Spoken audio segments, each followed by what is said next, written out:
자, 이번 이야기는 시청자 동네 꼬마님께서 이야기를 들려주실 거고, 오늘 아마 좀 소름 돋는 직업 괴담이 되지 않을까 생각을 해보게 되는 이야기일 것 같은데, 어떤 이야기일지 들어보도록 할게요. 네, 안녕하세요. 아이고, 동네 꼬마님 죄송합니다. 시간이 늦어져서. 아닙니다. 정말 재밌게 듣고 있었습니다. 아이고, 사랑합니다. 감사합니다.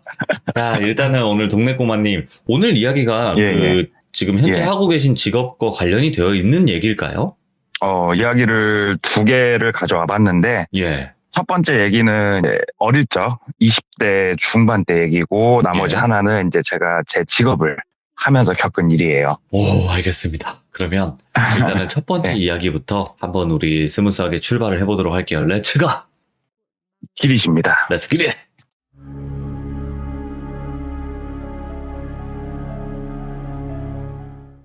지금 제 나이는 이제 30 후반이고, 예. 2010년 7월 29일.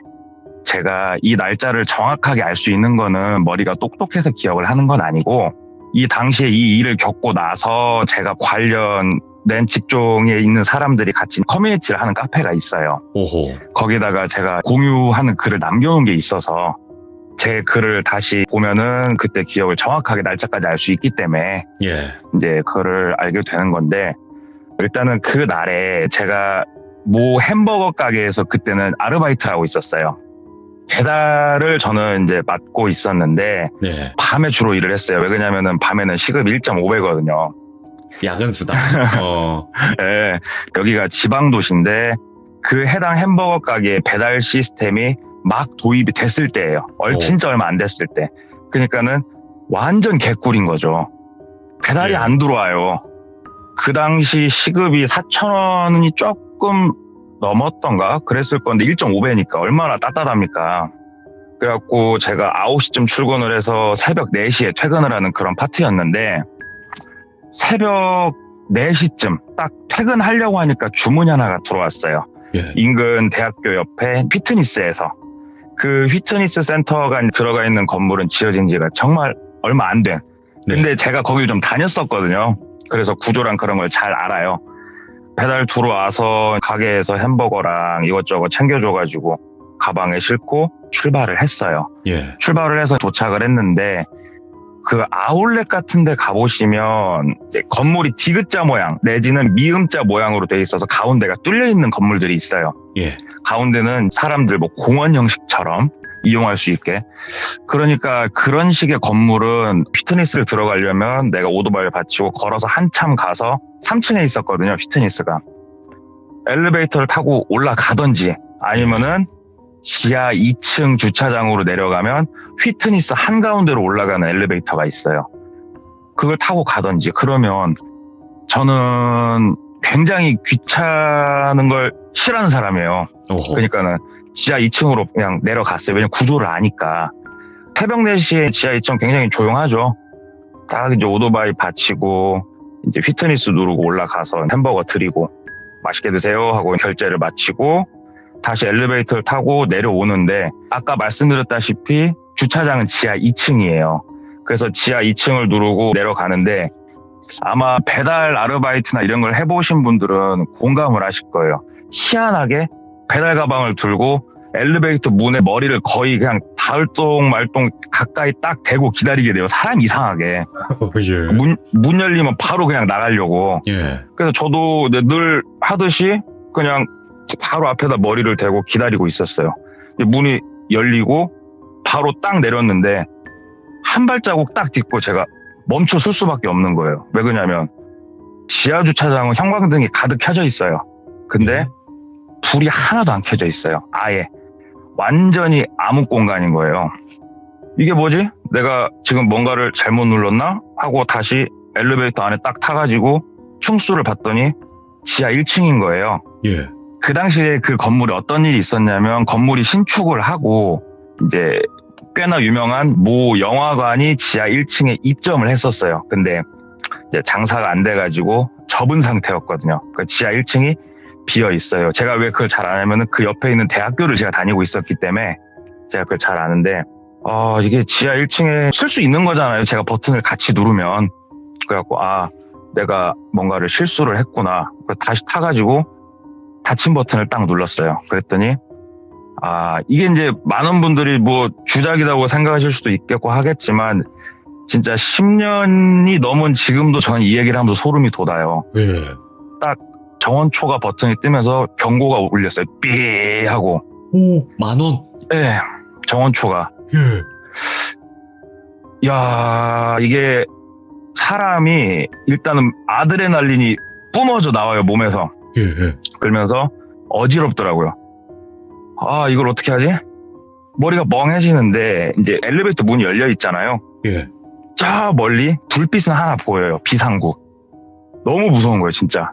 제가 평상시에 어떤 사람이냐면은 그 고등학교 때 몰래 학교에 늦게 남아서 친구들하고 강령술도 해보고 아이고. 폐가도 가보고 왜 그러냐면 저는 정말 귀신을 만나고 싶었어요. 예. 귀신을 만나면 묻고 싶은 게 너무 많았어요. 죽으면 어디로 가냐? 진짜 사후세계가 있냐? 예. 니들이 우리를 해할 수 있냐? 난 이런 게 너무 궁금했어요, 진짜로. 예.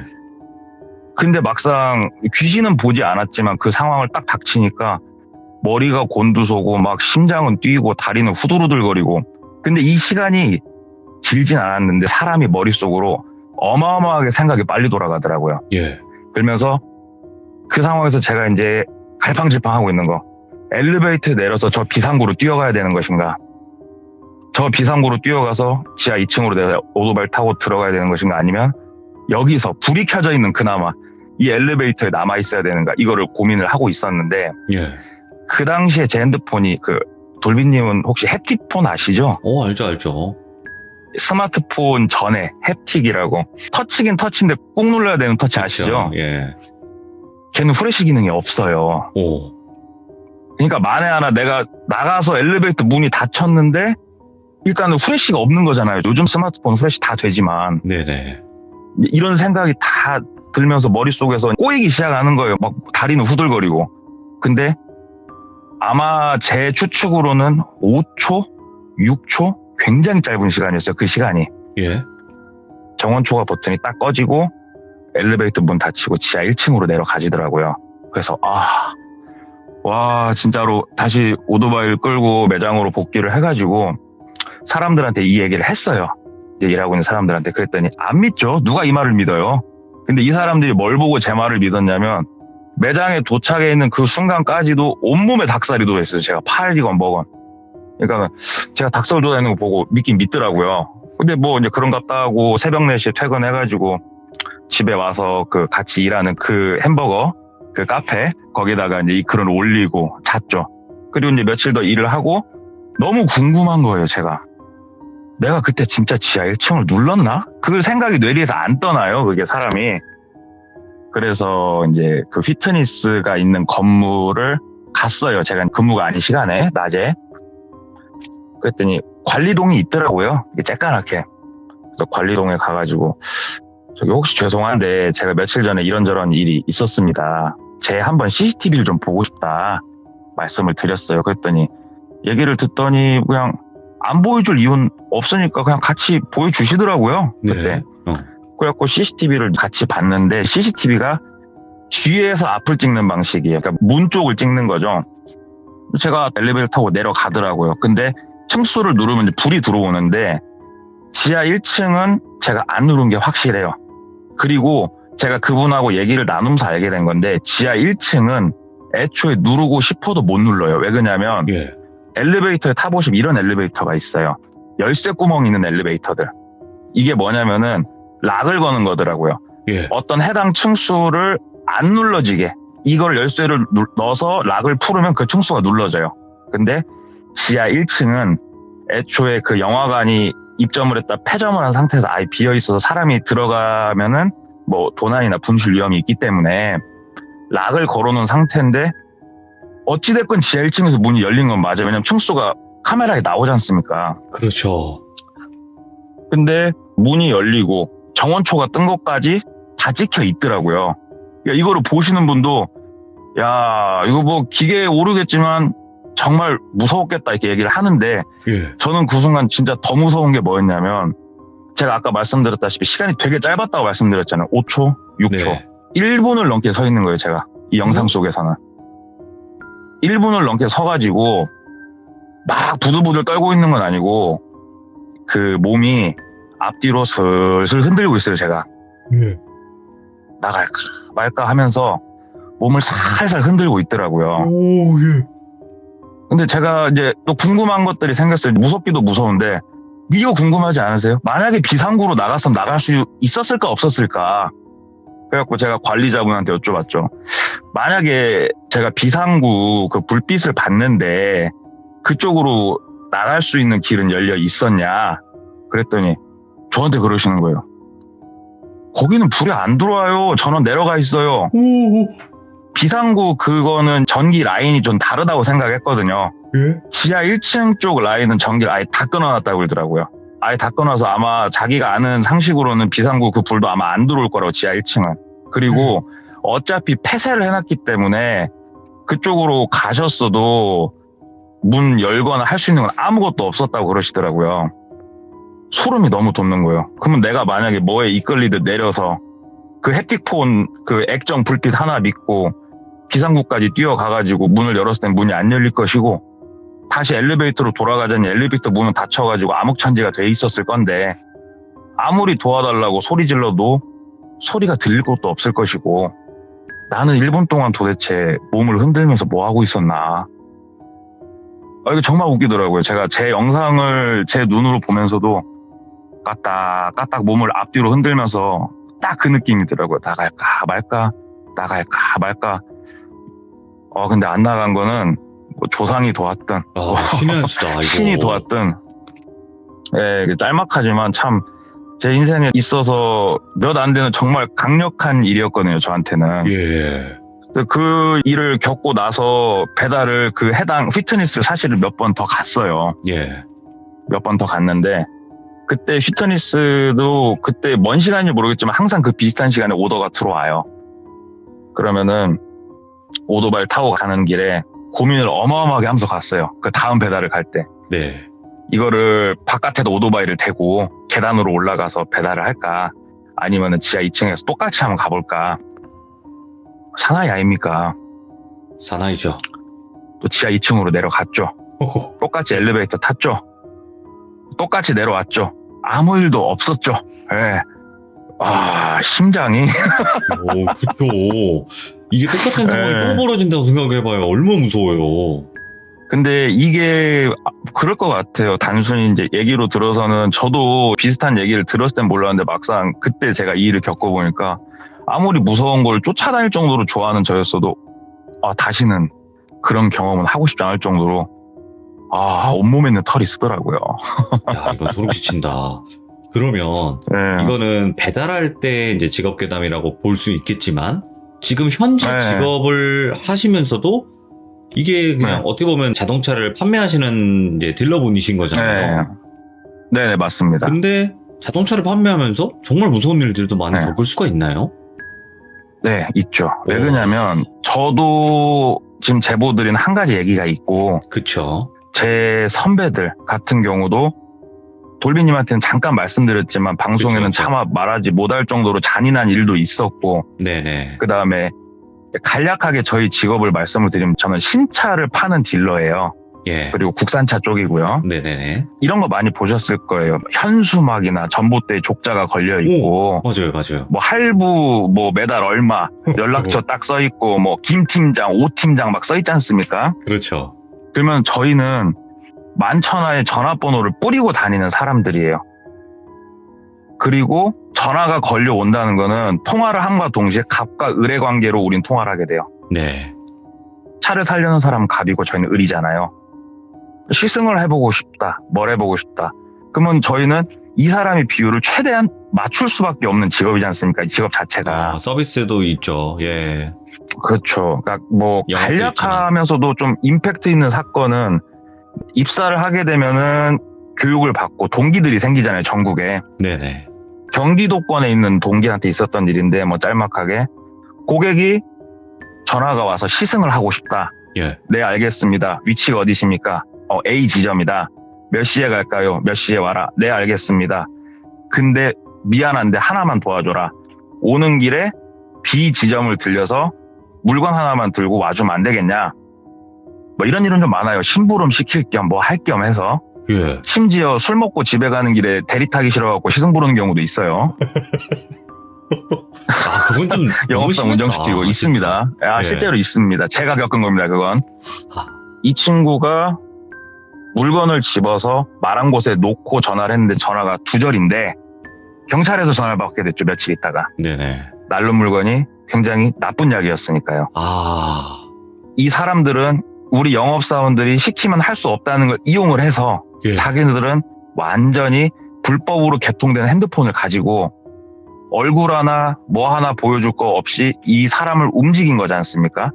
나쁜 약을. 생각해보면 얼마나 나쁜 사람들 입장에서 안전한 운송 방법입니까? 예. 하나 운반할 때. 물론 나중에 이제 무혐의 처리를 받긴 했지만 그 기간이 상당히 길었어요. 아, 사건이 사건인지라. 그러니까 저희는 여러 가지 이런 위험에 좀 노출이 돼요. 진짜 이거는 위험하다. 그거 말고 사람한테도 많이 위협도 당하고요, 실제로. 예. 왜 그러냐면은 매장에 와서 차를 보고 구매를 하시는 분들이 대부분이지만 시간이 안 되시는 분들은 잠깐 나한테 와줄 수 있냐. 그래서 상담을 받고 구매를 하실 수 있는 거지 않습니까? 그쵸, 그쵸. 부르는 목적이 불순하다면요. 뭐야. 예, 뭔 말인지 아시죠? 여러 가지 기관들 있지 않습니까? 사람한테는. 예. 그런 목적으로 부르는 거라면요. 이게 다 실제로 있었던 일들입니다, 지금. 예. 아까 말씀 저희는 못한다고 했던 게 그런 부분 중에 하나인데, 그거는 한번 네. 조율을 해가지고 한번 이야기 들어보면 될 것 같고, 다음엔. 아, 예. 제 얘기를 한번 해보겠습니다. 어떤 이야기일까요? 오. 영업사원들 보면은 항상 매장에 앉아있고 편하게 쉬는 걸로 보이지만 사실은 그러면 굶어 죽어요. 그쵸. 나가서 사람을 만나든 뭐 예. 누구를 만나든 하는데 보통 전봇대에다가 족자도 걸고 막 해요, 저는. 낮에 점심 먹고 한참 하고 있는데 전화가 한 통 온 거예요. 제가 입사한 지 그때가 한 1년이 좀 못 됐을 때예요. 네네. 그때가 19년도인데 얼마나 반갑습니까? 모르는 번호 전화 오면 세상 설렙니다, 진짜. 딱 받아가지고 아이고 안녕하십니까, 누굽니다. 그랬더니 이제 말씀을 하시는데 본인이 다니는 뭐 해당 종교 시설의 사모님이 차를 좀 구매를 하시려고 합니다. 뭐 이렇게 차를 한 대 사신다고 얘기를 하시더라고요. 예. 야, 진짜 좋다. 그랬더니 저녁 8시쯤에 혹시 출장 상담 가능하냐? 그래서 저는 24시간 대기라고.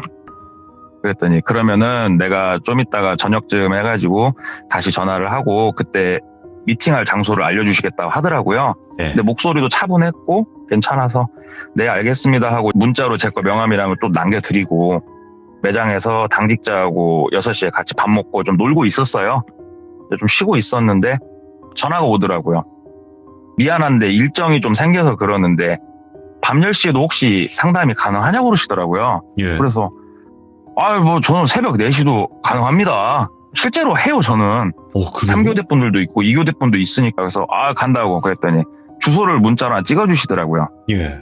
그래서 당직자 보고 일찍 가려면 가라. 내가 일이 있으니까 내가 매장은 닫겠다 하고 매장에서 이제 고객을 만나야 되니까 해당 차종 카탈로그랑 그다음에 출장을 가다 보니까 미리 제가 몇 가지 견적서도 뽑고 예. 준비를 이렇게 다 철저하게 해가지고 출발을 했어요. 근데 이제 인터넷으로 주소지를 찍어봤더니 거리가 좀 있더라고요. 상당히 교외 지역이더라고요. 그래서 10시 미팅이니까 9시에 출발했더니 9시 반이 좀 넘었나? 그때쯤 이제 해당 장소에 도착을 했는데 마을이에요. 마을인데 진짜 시골 중에 깡시골로 들어가면은 인간 없는 시골을 거치면은 이렇게 앞에는 민가가 한 2-3개가 있었고 그 안으로 길로 더 쭉 들어가면은 해당 목적지를 찍은 집원이 나와요. 예. 근데 그 집원은 일단은 다 폐가 밖에 없어요. 다.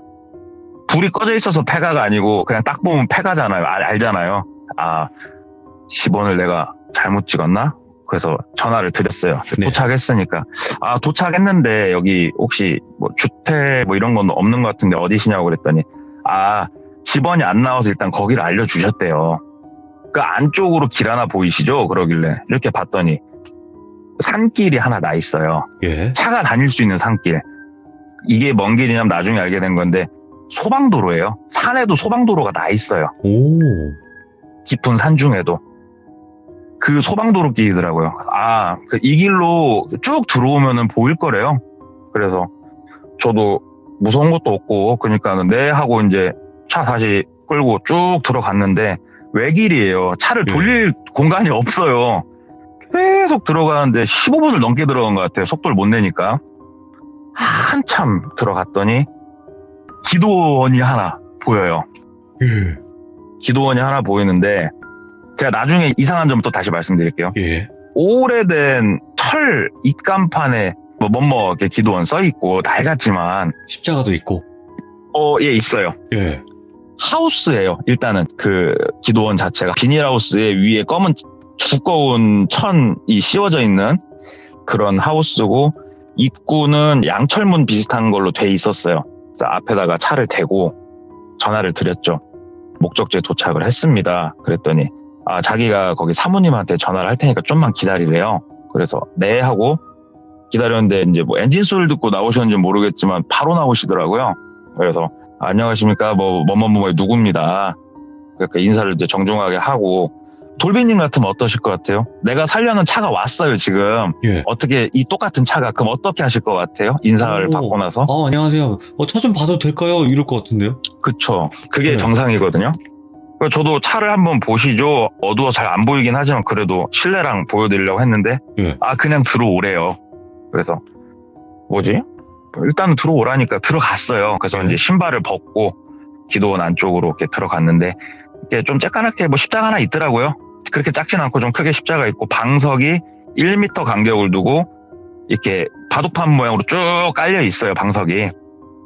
그리고 들어갔더니 이제 목사님, 예. 사모님, 그 다음에 신도분이 3분 있었어요. 여성 1분, 남성 2분. 그래갖고 사람이 그래도 여기 꽤나 있구나 하면서 이렇게 인사 정중하게 하고, 다시 또 어디 누굽니다, 똑같은 레파토리 이렇게 얘기를 하는데, 3월 달이면 추워요. 그렇죠. 그래서 와이셔츠에 정장 바지에 위에 마이를 입진 않고 경량 패딩 같은 거 하나 입고 갔는데, 들어가가지고 경량 패딩은 벗었어요. 왜 그러냐면은 조금 단정해 보이려고 경량 패딩을 한쪽에 벗어놓고 가볍게 이제 얘기를 하는데, 저한테 목사님 물으시더라고요. 종교가 뭐냐고. 현재 저는 기독교입니다. 그때도 기독교였고. 예. 근데 그 전에는 불교였습니다, 제가. 예. 제가 신앙심이 굉장히 깊은 사람은 아닌데, 제가 주기도문도 외우지만 반야신경도 외웁니다, 제가. 예. 그래서 불교인분을 만나면 반야신경을 외우고, 기독교인을 만나면 주기도문을 외웁니다, 제가. 예. 정석이죠. 이거 어쩔 수가 없습니다. 먹고 살아야 되기 때문에. 그렇죠. 예. 예, 근데 저는 거짓말하지 않았습니다. 그땐 기독교를 실제로 믿고 있었기 때문에 지금도 마찬가지고, 기독교입니다 하고 인사를 드렸더니, 좋으신 분이 왔답니다. 좋으신 분이 왔고, 우리가 알고 있는 기독교는 잘못된 게 많다. 이 해석 자체가 굉장히 잘못된 게 많기 때문에 좀 많이 다잡아야 되고, 막 이런 말씀을 쭉 주시더라고요. 예. 이단 냄새 풀풀 나더라고요. 그렇죠. 근데 쓸데없는 얘기를. 저는 2단이 아니고 3단이어도 상관없어요. 차만 사면 돼요, 솔직히. 저는. 그래가지고, 예 하면서 이제 있었더니, 가서 인사를 좀 드리고 오래요. 예. 예? 그랬더니, 십자가 앞에 가서 삼배를 하고 오래요. 근데 제가 알고 있는 상식으로 기독교는 십자가 앞에 가서 절을 하지 않아요. 그렇죠. 예, 제가 아는 상식으로는 그래요. 제가 뭐 기독교 오래 예. 교회 다닌 것도 아니지만, 저는 뭐 3,000배라도 할 수 있으니까 차만 사면, 가가지고 저 되게 정중하게 삼배를 했어요. 예. 원래 삼배가 굉장히 존경을 뜻한다로 알고 있으니까 정중하게 삼배를 하고 이제 와서 저 상담을 해야 될 거 아닙니까? 예. 그래가지고 서류 가방에서 태블릿 PC 빼고 아까 챙겨온 카탈로그 뭐 이것저것 빼가지고 견적서랑 설명을 드리는데, 보통은 많이 물어보세요. 가격을 많이 물어보시거든요. 그렇죠. 근데 관심이 없으세요. 딱 상담을 해보면은 저도 많은 분들을 이렇게 만나니까 아예 관심이 없다는 게 바로 느껴지는데, 솔직히 짜증이 어마어마하게 밀려오죠. 얼굴로 내색은 안 해도. 예. 이 시간에 사람을 여기까지 불렀을 때는 저는 가면서 이거는 무조건 계약이다라는 마음으로 노래를 부르면서 간 사람이에요. 상식적으로 밤 10시에 불렀으면 계약하는 거 아닙니까? 근데 아예 차에 관심이 없길래 이건 뭐지? 이거는 정말 좀 예의가 아니신 것 같은데, 목사님이신데 더군다나 이건 좀 예의가 아니신 것 같은데 하면서도 어떻게든 저는 자동차 얘기를 이끌어 가려고 얘기를 하고 목사님이나 사모님은 다른 얘기만 자꾸 하세요. 아이고. 그 아까 말씀드렸던 2단, 3단 그쪽 얘기. 그래가지고 제가 이거 차량을 이렇게 또 얘기를 하니까는 딜러님께서 알아서 조합을 하래요, 저보고. 예. 그래가지고 후닥닥 하고 나가고 싶었어요. 그때부터 슬슬 이 본능 밑바닥에서 경고등이 살살 켜지기 시작을 했어요, 제가. 경고등이. 예. 여기서 나가고 싶다. 왠지 나 이 기분이 안 좋다, 지금 여기가. 그렇죠. 경고등이 살살 켜지기 시작을 해서 일단 어떻게든 빨리 하고 이제 나가야겠다. 차를 어떻게든 팔긴 해야겠는데 그래서 그럼 제가 알아서 체크를 할게요. 하면서 색깔은 뭘로 하고 뭐뭐 기능이 있고 가격은 얼마고 하면서 태블릿 PC 열어가지고 체크하고 누구 이름으로 계약을 넣으실 거냐 했더니 사모님 이름으로 계약을 넣으신다고 그러더라고요. 그래서 예. 사모님 조남이 어떻게 되세요? 그랬더니 최땡땡인가 뭐 말씀 주시더라고요. 그래서 이름 넣고 핸드폰 번호요? 그랬더니 핸드폰 번호도 말씀은 주셨어요. 예. 그래서 그거 넣고 사실은 여기까지도 중요한데 그 다음이 정말 중요한 게 신분증과 본인 서명을 반드시 받아야 돼요. 계약금하고. 그렇죠. 예. 요거를 제가 해야 다른 영업사원이 제 걸 못 뺏어가요. 오. 그래서 이거는 반드시 받고 빨리 도망가야겠다 이 생각이 들어서 이제 태블릿 다음으로 넘겨가지고 사인을 좀 받아야 되니까 칸이 2개가 떠요. 왼쪽 칸에단 조남을 써주시고 오른쪽 칸엔 서명을 좀 해주십시오. 그랬더니 이름도 십자가고 사인도 십자가예요. 오. 그래서 사모님 그게 아니고 그 조남이랑 실제 아까 불러주신 그거를 좀 적어주셔야 된다고. 그랬더니 나는 이름이 이거야. 나는 이름 없어. 난 이름이 이거야. 근데 이게 지금 말만 들었을 때는 이 상황이 날 데리고 장난치는 것 같고 짜증날 것 같잖아요. 근데 그 상황이 어땠냐면 굉장히 진지한 표정을 짓고 있는 목사님과 신도분과 사모님이 그 표정을 짓고 저를 보고 있는 상황이에요. 굉장히 진지한 표정으로.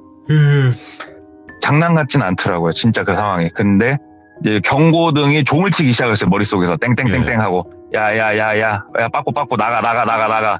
그래가지고 그러면 사인은 매장 돌아가서 내가 그냥 하자. 아까 이름이랑 넣은 게 있으니까 신분증을 찍어야 돼요. 태블릿으로. 신분증 요청을 드렸더니 그런 거 없으시다고 그러더라고요. 예? 그럼 계약이 이게 좀 어려운데 그랬더니 나중에 보내주시겠대요. 그래서 일단은 알겠습니다. 그 제 거 이제 명함 아까 드린 거 있으니까 명함 뒤편을 보시면 저희 회사 계좌번호가 써 있으니까 거기로 계약금 10만 원만 꼭 입금을 부탁드린다. 그렇게 말씀을 드리고 가려고 이제 막 주섬주섬 챙기는데 그래도 이 시간 여기까지 와서 너무 고맙다고 차 한 잔 마시고 가래요. 차가 한 잔이 아니고 밥 먹음도 마시기 싫은 그런 느낌이었거든요, 제가. 죄송합니다. 저 시간도 많이 늦었고 또 제가 이렇게 차를 마시면은 가다가 소변도 이렇게 마렵고 그래가지고 최대한 제가 물을 안 먹는다고 제가 워낙에 신장 기능이 좋아가지고 그랬더니 그래도 한 잔 마시고 가라고 하길래 향기만 맡긴 했어요, 제가. 마시진 않았어요. 왜냐면은 마시기가 싫었어요, 제가. 예. 원래대로라면 마셨을 거예요. 고객이 주시는 건 먹거든요. 예의상으로라도 입을 대요. 근데 입을 안 댔어요, 제가. 입을 안 대고 이렇게 있다가 일단은 제가 내일 또 전화로 더 자세하게 설명드리겠습니다. 시간도 많이 늦었고 어찌됐건 이렇게 찾아주셔서 감사합니다. 정중하게 인사를 하고 인하려고 하는데 목사님이 입을 처음으로 여셨어요. 그 이후로 저기 자고 가시죠? 그래요. 오? 그래서 예?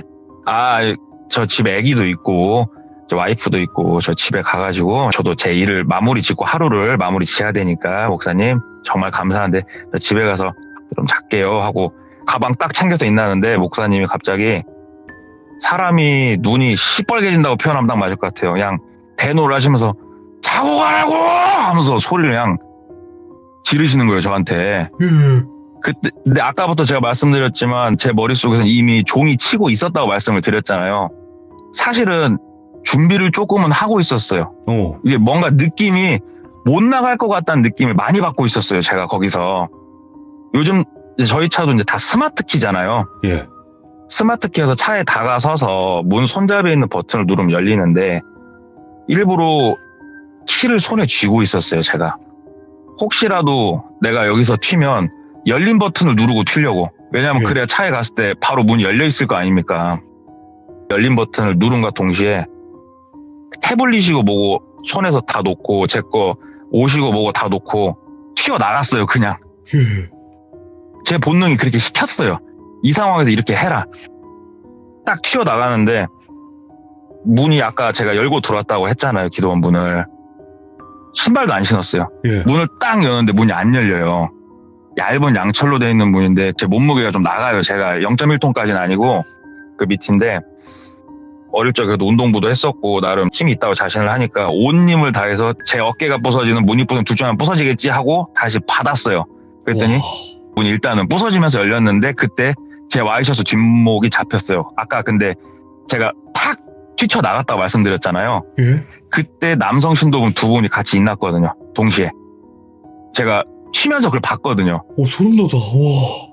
그러니까 잡혔어요. 제 뒷목을. 예. 딱 뒷목을 잡혔는데 저도 레슬링 선수 이런 건 아니지만 그래도 힘은 안 진다고 자신을 해요. 예. 어차피 와이셔츠니까 와이셔츠가 터져 찢어지는 말든 초인적인 힘으로 갔어요. 그랬더니 막 목 뒤에 핥힌 느낌 나고 와이셔츠 북 소리 나고 앞에 단추 터지고 그러면서 제가 팡 뛰어서 차로 일단 갔어요. 근데 예. 자동차 머리 방향이 기도원을 향해 있어요. 차를 돌려서 나가려면 거기서 앞뒤로 왔다 갔다 하면서 차를 돌려야 돼요. 그쵸. 시간이 공터 걸려. 크기가 작아요. 예. 일단은 차 문을 열고 타면서 왼손으로 문을 잠그고 저는 2차 딜러니까 2차 버튼 위치는 다 알잖아요. 예. 바로 문 잠금 버튼 눌러서 일단 문부터 잠궜어요. 그리고 스타트 버튼을 딱 누르는데 스타트 버튼 누르면 시동까지 걸리는데 2초 정도 걸리잖아요. 아이고 정말 그 시간이 길게 느껴지더라고요. 예. 다당탕탕탕탕 소리 나고 차 때리는 소리.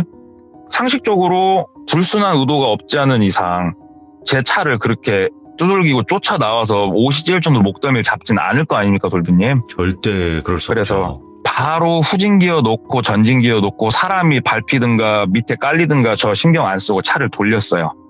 왔다 갔다 하면서 솔직히 그 순간만큼은 죽든가 말든가 신경 안 썼어요. 예. 차 돌려가지고 다시 산길을 막 내려오는데 손은 덜덜덜덜덜 떨리고 신발 안 신고 운전해보셨어요? 너무 급하니까. 신발 안 신고 운전해보면 운전이 되게 느낌 이상해요. 맞아요. 운전도 하기 힘들고 그렇게 이제 마을까지 다시 나와서 자꾸 눈밀로로 뒤를 보는데 쫓아오는 사람은 뭐 안 보이죠. 사실 뒤에는 암흑천지여가지고 뭐 보이는 것도 없는데 그래도 사람이 걸어서 차를 따라잡기 힘들었을 거니까. 근데 막 그런 생각이 드는 거예요. 그 당시에는 그랬어요. 혹시 사람을 잡아다 파는 이런 나쁜 사람들 아닌가. 오. 그러면 내가 이 마을 초입에 들어올 때 인가 몇 개가 있었는데 여기도 혹시 나쁜 사람들이 이미 진을 치고 나를 막는 거 아닌가. 만약에 막고 있으면은 그냥 차로 밀고 가야지 막 이런 생각을 다 하면서 내려왔는데 막고 있는 사람은 없었어요. 오, 다행이다. 근데 오. 집을 바로 못 갔어요, 제가. 왜 그러냐면 그 당시에 제 아들이 3살이었어요. 만약에 나쁜 사람이 내 뒤를 따라온다고 하면 내 아들과 아내까지 있으면은 내가 여기까지 다 지키기는 힘들 것 같다는 판단이 들어가지고 일부러 다른 시까지 넘어가서 엄청나게 뺑 돌아서 집으로 왔어요. 일부러 아예 타 시로 넘어가서 거기에 있는 공터나 사람 없는 쪽에 가서 차를 세우고 쫓아오는 사람이 있는지 먼저 확인하고 다시 또 크게 돌고 이런 식으로 해가지고 이제 집에 들어오니까 이제 와이프는 이게 뭔 꼴이냐 막 얘기하길래 이제 와이프가 이제 무서운 얘기를 되게 못 듣고 좀 예. 걱정도 많이 하고 이런 성격이라서 간략하게만 얘기를 했어요. 그냥 고객하고 몸싸움이 있었다. 그랬더니 와이프는 그걸로 철 좀 들어라. 자식하고 먹고 살아야 되는데 그러고 살면 쓰겄냐. 어이구. 그래가지고 와이프는 그렇게 얘기할 수밖에 없으니까요. 그래서 모르니까. 그래. 뭐 내 잘못이다 하고 일단은 잤어요. 푹 자고 다음날 일어나서 이제 출근을 해서 있는데 화가 나는 거예요. 제가. 예. 이렇게 사람을 물먹일 수 있나? 진짜 나도 이거는 그냥 못 넘어가겠다. 나도 그냥 딜러 아니다. 옛날에 내가 운동도 했었고 소위 생활한다는 동생들도 이제 아는 나도 그래. 나도 내 나름 성질이 있어. 그래서 혼자는 솔직히 무서워서 못 가겠고요. 예. 소위 말하는 생활한다는 동생한테 전화를 했어요. 그래서 건달분들. 야, 예. 이제 근다고 해서 뭐 그 동생들이 어마어마한 건 아니지만 그래도 나름 깡다고 좋은 친구들이니까 예. 제가 해가지고 하는데 한번 같이 가자. 나 혼자 가긴 솔직히 무섭다. 얘기를 했더니 가재요. 심심한데 잘 됐대요. 예. 그래갖고 우리 매장으로 일단 와라. 같이 출발하게 내 차로. 그래서 이제 동생이 둘이 왔어요. 예. 둘이 와가지고 야구 배트랑 몇 가지를 챙겨가지고 골프채랑 예. 트렁크에 싣고 동생 하나는 그 휘발유까지 받아왔더라고요. 어이구야. 근데 실제로 그렇게 하려는 건 아니고 그죠. 막 자기 성질이 이렇다는 거 막 과시하는 걸 좀 좋아해요. 그래서 출발해서 갔어요. 근데 동생 둘이 있으니까 좀 이제 덜 무섭더라고요. 그래서 다시 그 마을을 지나서 다시 산길을 타고 딱 들어갔는데 그 기도원이 다시 나오더라고요. 근데 여기서 제 머릿속으로는 상식적으로 이해가 안 되는 일들이 벌어지기 시작을 하는 거예요. 예? 제가 아까 전에 말씀을 드릴 때 나중에 말씀드릴 건데 이해가 안 되는 부분도 있을 걸 말씀드렸는데 첫 번째로 기도원에 불이 켜져 있단 말이에요. 예? 전봇대가 연결된 게 없어요. 거기는 소방도를 타고 15분을 넘게 들어가는데 뭔 전기가 연결돼 있어요. 거기가. 근데 저는 밤에 갔을 때 분명히 불이 켜져 있었거든요. 다시 그 자리로 딱 왔더니 하우스는 맞는데요. 버려진 지 2, 3년이 아니고 진짜 몇십 년은 넘었을 법한 상태였어요. 우와. 버려진 지. 아예. 정말 다 삭을 대로 삭고 주저앉을 대로 주저앉은 그런 기도원이더라고요. 분명히 저는 굉장히 선명하게 땡땡 기도원을 봤는데 그것도 아예 칠이 다 벗겨져 있었고 철간판에 서 있던 위치는 맞는데 우와. 같이 온 동생들은 이제 짜증을 내죠. 그냥 산에서 고기 구워 먹고 싶으면 말을 하지 이게 뭔 장난이냐고 하는데 저는 이게 뭐라고 설명해야지? 이건 막 머릿속에 혼란이 오는 거예요. 그때 머릿속이 이제 하얘져요 그냥. 예. 그러다가 그래. 그러면은 내가 놓고 간 내 거 태블릿 PC 그리고 내 서류 가방, 내 거 점퍼, 내 구두 그 막 가봤어요 그쪽으로. 예. 없어. 뭐지? 나 어제 여기 안 왔었나? 밑바닥을 봤더니 미친놈 마냥 차를 돌린 흔적은 있어요. 예. 차를 막 왼쪽 오른쪽 앞뒤로 왔다 갔다 하니까 바닥이 막 파일 거 아닙니까? 흔적은 그대로 남아 있더라고요. 예. 나 분명히 어제 왔었구나 내가 여기를. 근데 제 옷은 없어요. 아무것도 없고 제가 어제 들어갔던 장판이 깔려있고 방석이 있고 막 불이 켜져 있고 하는 기도원일 수는 절대 없어요. 낮에 와봤는데. 미쳤다. 이 사람 미쳤다, 진짜. 그래가지고 일단 동생들을 다시고 철수를 했어요. 철수를 예. 이제 해서 가는데 기분이 그때부터 어마어마하게 찜찜해지는 거예요. 이제 사람이 뭐지? 그래갖고 제가 사실은 그때 동안까지는 그분한테 전화를 안 드렸었어요. 처음에 저를 부른 사람이 있을 거 아닙니까? 예. 전화를 했죠. 그랬더니 수신이 안 되는 아예 그런 핸드폰 상태로 되어 있고 일단 전화 연결은 애초에 불가한 상태가 되어 있더라고요. 예. 동생한테 얘기해봤더니 만약에 뭐 그런 경우에는 대포폰이나 이런 거 그냥 그거는 못 잡는다. 얼굴도 본 적 없지 않냐. 근다고 그랬더니 그건 포기하라고. 근데 제 목 뒤에 생채기랑이 남아 있었거든요. 목을 잡혔으니까. 워낙 약오르니까 내가 혹시 경찰에 신고하면 그래도 이 대포폰이 어디서 발신이 돼서 기지국을 거쳤는지 정도는 알 수 있지 않겠냐 그랬더니 형님이 경찰이면 그 얘기 듣고 사건 착수할래요? 저한테 그러는 거예요. 예.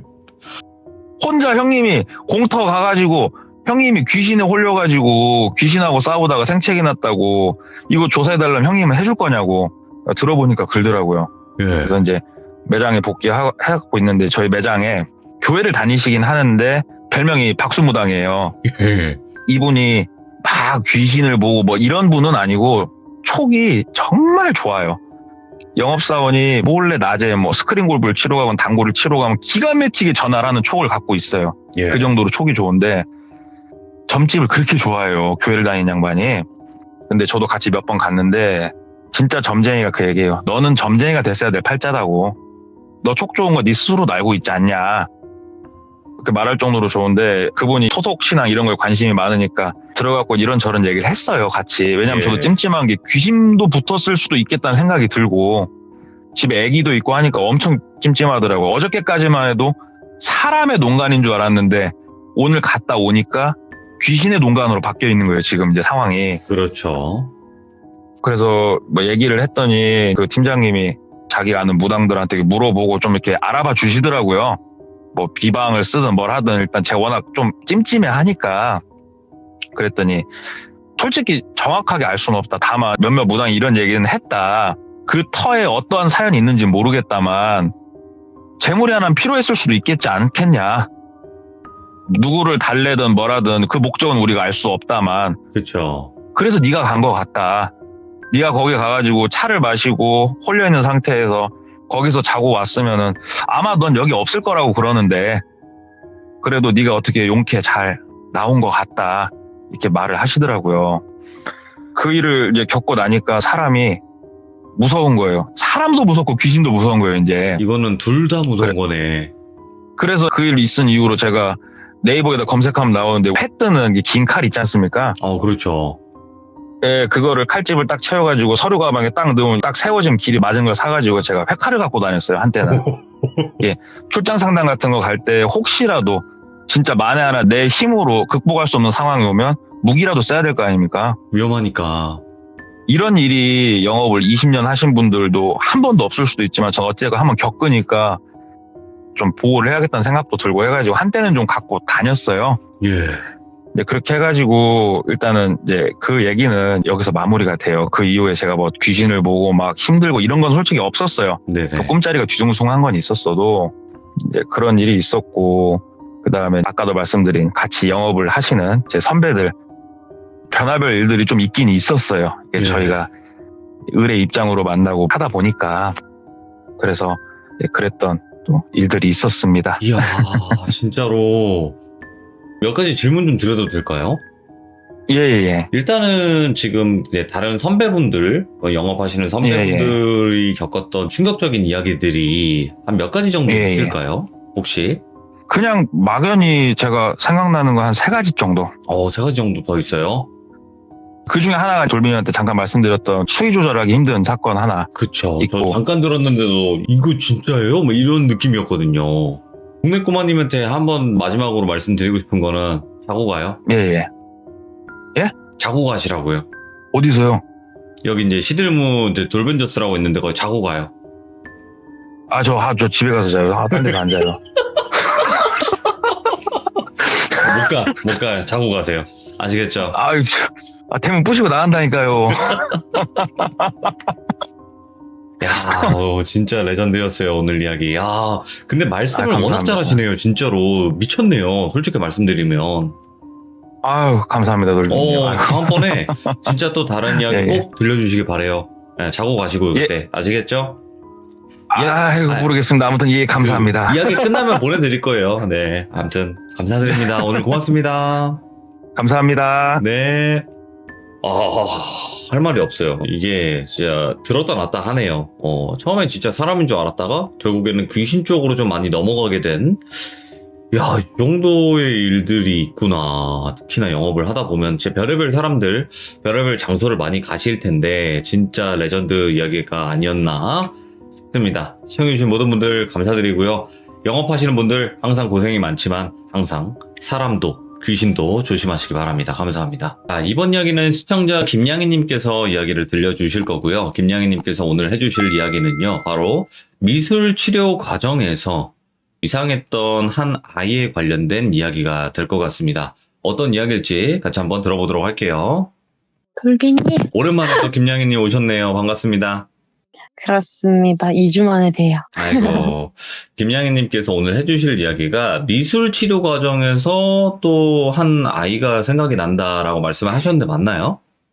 네, 제가 원래 보호관찰 대상자들을 상담하는 일들을 했었는데 네네. 지금 이 일은 간헐적으로 지금도 하고 있고요. 예. 네, 이 과정에서 미술 심리 상담도 그때부터 지금까지 계속 하고 있고 그때 있었던 일을 좀 말씀을 드리려고 해요. 아하, 어떻게 보면 직업괴담이 될 것 같네요. 그쵸? 알겠습니다. 그러면 출발을 하도록 할게요. 렛츠 고! 길이십니다. 렛츠 기릿!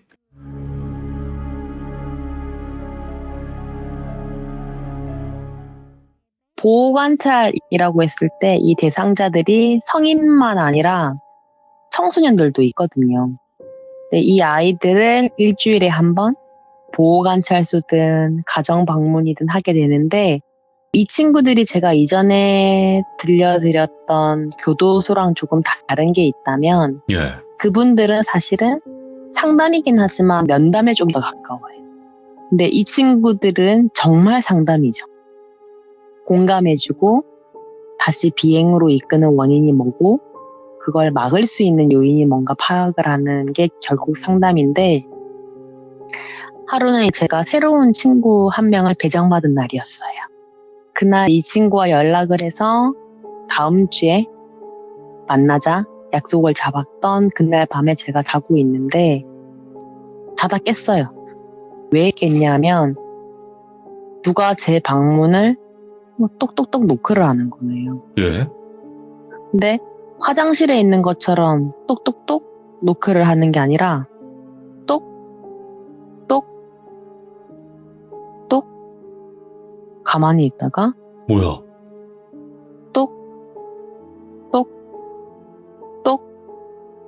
이런 식인 거예요. 처음에는 이게 판단이 안 돼서 누가 여자 혼자 사는 집에 들어와 있나? 나는 어떻게 해야 되지? 이런 생각을 했었어요. 이날 원래 제가 동생이랑 같이 살긴 하는데 저 혼자 있던 집이었거든요. 예. 근데 문득 드는 생각이 범죄를 노리는 누군가가 들어왔으면 자고 있는데 바로 위협을 했지. 굳이 노크를 해서 저를 깨울 리가 없다는 생각이 드는 거예요. 예. 이걸 이해하는 순간부터 잠이 확 달아나면서 온 신경이 그냥 문에 집중이 되는 거예요. 오, 예. 밤새도록 이 소리를 들었어요. 근데 참 대단한 게 그 와중에 또 잠이 들었어요. 근데 이게 하루만 그런 게 아니라 그 다음날, 그 다다음날 3일을 계속 제 방문을 똑똑똑 노크를 하는 거예요. 계속요? 네. 이렇게 끊어서. 이쯤 되니까 좀 호기심이 생기는 거예요. 이러면 안 되는데. 어허, 예. 누군지 궁금한 거죠, 이제. 그러니까 내 발로 일어나서 문은 못 열겠는 거예요. 근데 제가 이 첫 경험할 때는 남동생이 없었지만 원래 남동생이랑 사는 집이거든요, 여기가. 그래서 같이 자취하는 남동생한테 전화를 했어요, 옆방에 있는데. 예. 전화를 걸어서 누나 목마른데 다리에 쥐가 나서 일어날 수 없다. 그러니까 뭔가 말도 안 되는 소리를 한 거죠. 예. 근데 얘가 이제 방송에서는 말할 수 없는 그런 욕을 하면서 물은 가져다 주더라고요. 예. 가져다 주는데 문이 열리면서 저는 이제 노크의 정체와 마주한 거죠. 근데 문 앞에 하얀 한복을 입고 단정하게 쪽진 머리를 하시고 체구는 되게 아담하신 할머니 한 분이 녹색 보따리를 딱 들고 서 계신 분이에요. 근데 이 할머니가 문이 열리니까 천천히 걸어 들어오시더니 제 침대 아래 쪼그리고 앉으시더라고요. 뭐야? 예. 이게 침대 위에 있는 제 시각에서는 할머니가 쪼그리고 앉아있는 뒷모습만 딱 보이는 상태인 거죠. 예. 이날부터 저는 밤마다 노크 소리가 아니라 밤마다 제 침대 아래서 쪼그리고 앉아 그 녹색 보자기를 부스럭거리는 그 할머니의 모습을 보게 된 거예요. 예. 근데 이 할머니가 저한테 무슨 해코지 한 적은 없어요. 근데 물리적으로는 그렇지만 이 우리 집은 남동생이랑 저만 사는 집이잖아요. 그렇죠. 근데 그런 공간에 생판 처음 보는 할머니 영가가 나타나서 매일 밤 노크를 하다가는 방에 들어와서 쪼가리고 앉아서 그 보따리를 부스럭거린다? 예. 그거 자체가 경험하는 입장에서는 정말 스트레스거든요. 있어서는 안 될 존재가 지금 내 눈앞에 있는 거니까. 이러다 보니까 전 피곤에 완전 쩔었죠. 네. 거의 잠을 못 자다가 마음치유센터라는 곳이 있어요. 심리 상담하는 곳인데 그 곳에서 초등학생 미술 심리 상담하는 날이었어요. 잠을 못 잔 상태로 갔죠. 해야 되니까. 그렇죠. 그날은 초등학교 2학년 여자아이를 상담하는 날이었어요. 이 친구 보고 사전 검사지를 이제 하는 기서 시켜놓고 혼자만의 생각에 빠졌어요. 누굴까? 그 할머니는 누군데 나한테 와서 이러시나? 무슨 말을 하고 싶은 거지? 예. 뭐 하시나? 라고 생각은 하고 있는데 솔직히 어느 정도 확신이 있었어요. 왜냐하면 이 할머니가 제가 좀 전에 말씀드렸던 것처럼 내가 새로 배정받은 그 보호관찰 대상 청소년? 딱 그날부터 나오기 시작했거든요. 아, 연관이 있을 거다. 그런 생각을 한 거죠, 저는. 오. 근데 만약 진짜 이 할머니가 새로 배정받은 친구의 그런 가정, 환경, 이런 게 관련이 있으면 내가 이거를 확신을 가지려면 나는 앞으로 이틀을 더 잠을 못 자야 되냐? 이런 생각이 드는 거예요. 왜냐하면 일주일 뒤에 보기로 했었으니까 얘를. 만약 맞다고 치더라도 그 다음에는 어떡하지? 앞으로는 어떡하지? 이런 생각을 하고 있는데 옆에서 북? 쫙? 이러고 막 종이 찢는 소리가 들리는 거예요. 예. 그 소리를 듣고 제가 정신이 확 들어서 소리 들린 쪽을 봤더니 이날 그 상담 진행하는 초등학생 2학년이었어요. 이 아이가. 여자아이 있죠. 얘가 검사지를 막 찍고 있는 거예요. 사실 이 행동 자체를 특별히 이상하게 볼 필요는 없었어요. 왜냐하면 어떤 식으로든 마음이 아파서 온 친구였고 종이를 찢는 그 행동이 팽팽한 긴장감이든 압박감이든 그 이 아이 해소 방안일 수 있는 거였거든요. 제 입장에서는. 근데 문제는 이 아이가 그 행동을 하면서 저를 보면서 턱을 살짝 꺾여들고 눈을 탁 위로 치켜튼 상태에서 근데 저를 보면서 엄청 순수하고 환하게 웃으면서 손은 검사지를 막 찍고 있는 거예요. 쫙쫙 막 찍고 있는 거예요. 애기가 저를 보고 웃는데 검사지는 찍고 있는 거예요. 저는 이 아이를 가만히 쳐다보고 정색할 수도 없는 상황이에요. 상담을 해야 되니까. 그래서 저도 입은 웃고 있는데 눈은 막 파라 떨리고 있는 거죠. 그거 어떻게 해야 되지? 이러고 있다가 제가 겨우 입을 떼고 했던 첫 마디가 재미있어? 그렇게 하면 어떤 게 재밌어? 선생님도 가르쳐 줄래? 이거였어요. 예. 그러니까 당신은 안 돼. 그러는 거 아니야. 라는 식의 말을 하기 정말 싫었던 것 같아요. 상담한 입장에서. 근데 얘가 눈은 똑같이 저를 보는 상태에서 웃음기를 싹 거두더니 선생님 저한테 집중 좀 해주세요. 오? 이러는 거예요. 그러니까 속된 표현으로 정말 쫄았어요. 어떤 느낌이냐면 곡성 영화에서 곽도원이 딸 자는데 들어가서 이불 들추면서 막 찾을 때 있잖아요. 그때 이 친구가 뭐 터냐 시방? 뭐 이런 대사를 하는 장면이 있는데 그때 분위기처럼 정말 쎄한 거예요. 선생님 저한테 집중 좀 해주세요. 제가 마치 딴 생각을 하는 걸 알고 있는 것 같은 거예요. 예. 정말 딱 그 느낌이었는데 그래서 제가 그 말을 듣고 그래 미안 선생님이랑 그림 그려볼까? 그래서 우리 집이랑 나무랑 사람이랑 한번 그려볼까? 이렇게 말을 했어요. 지금 제가 말한 게 미술심리 하시는 분들은 알겠지만 가장 기본이에요. 오.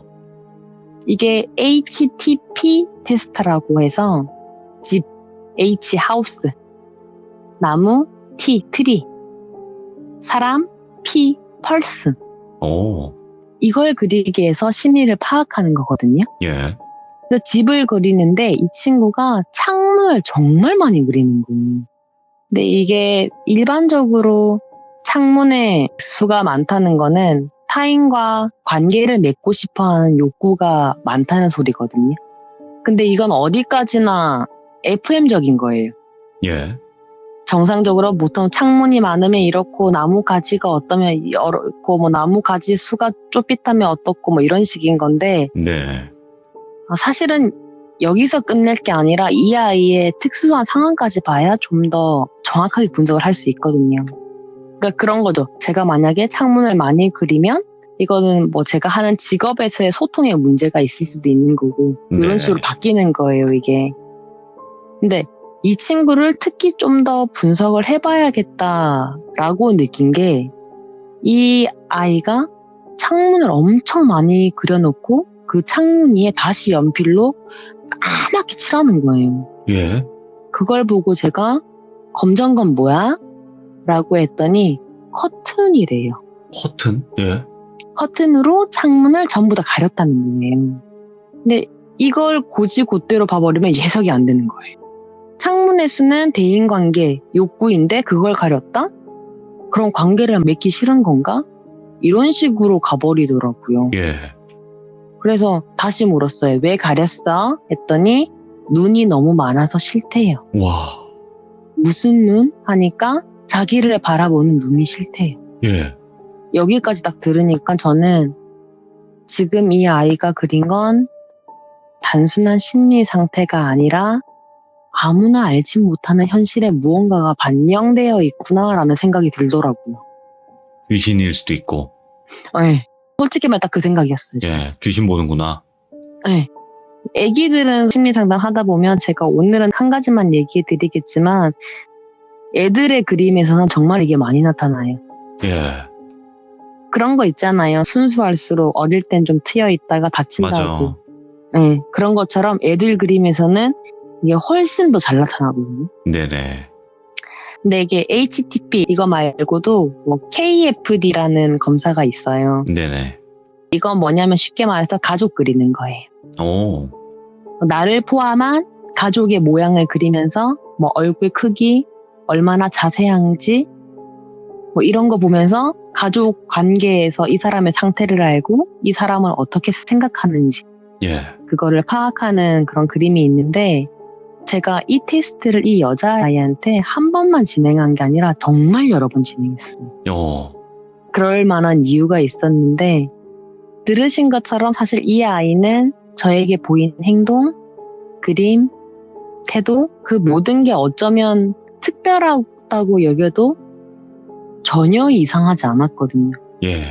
그래서 제가 처음 가족을 그리라고 시켰을 때 얘는 남자 2명에 여자 5명 그리고 어린 여자아이 자기 자신이죠. 8명을 그리더라고요. 한 번 그린 거를 여러 번 그리라고는 진짜 솔직히 잘 안 해요.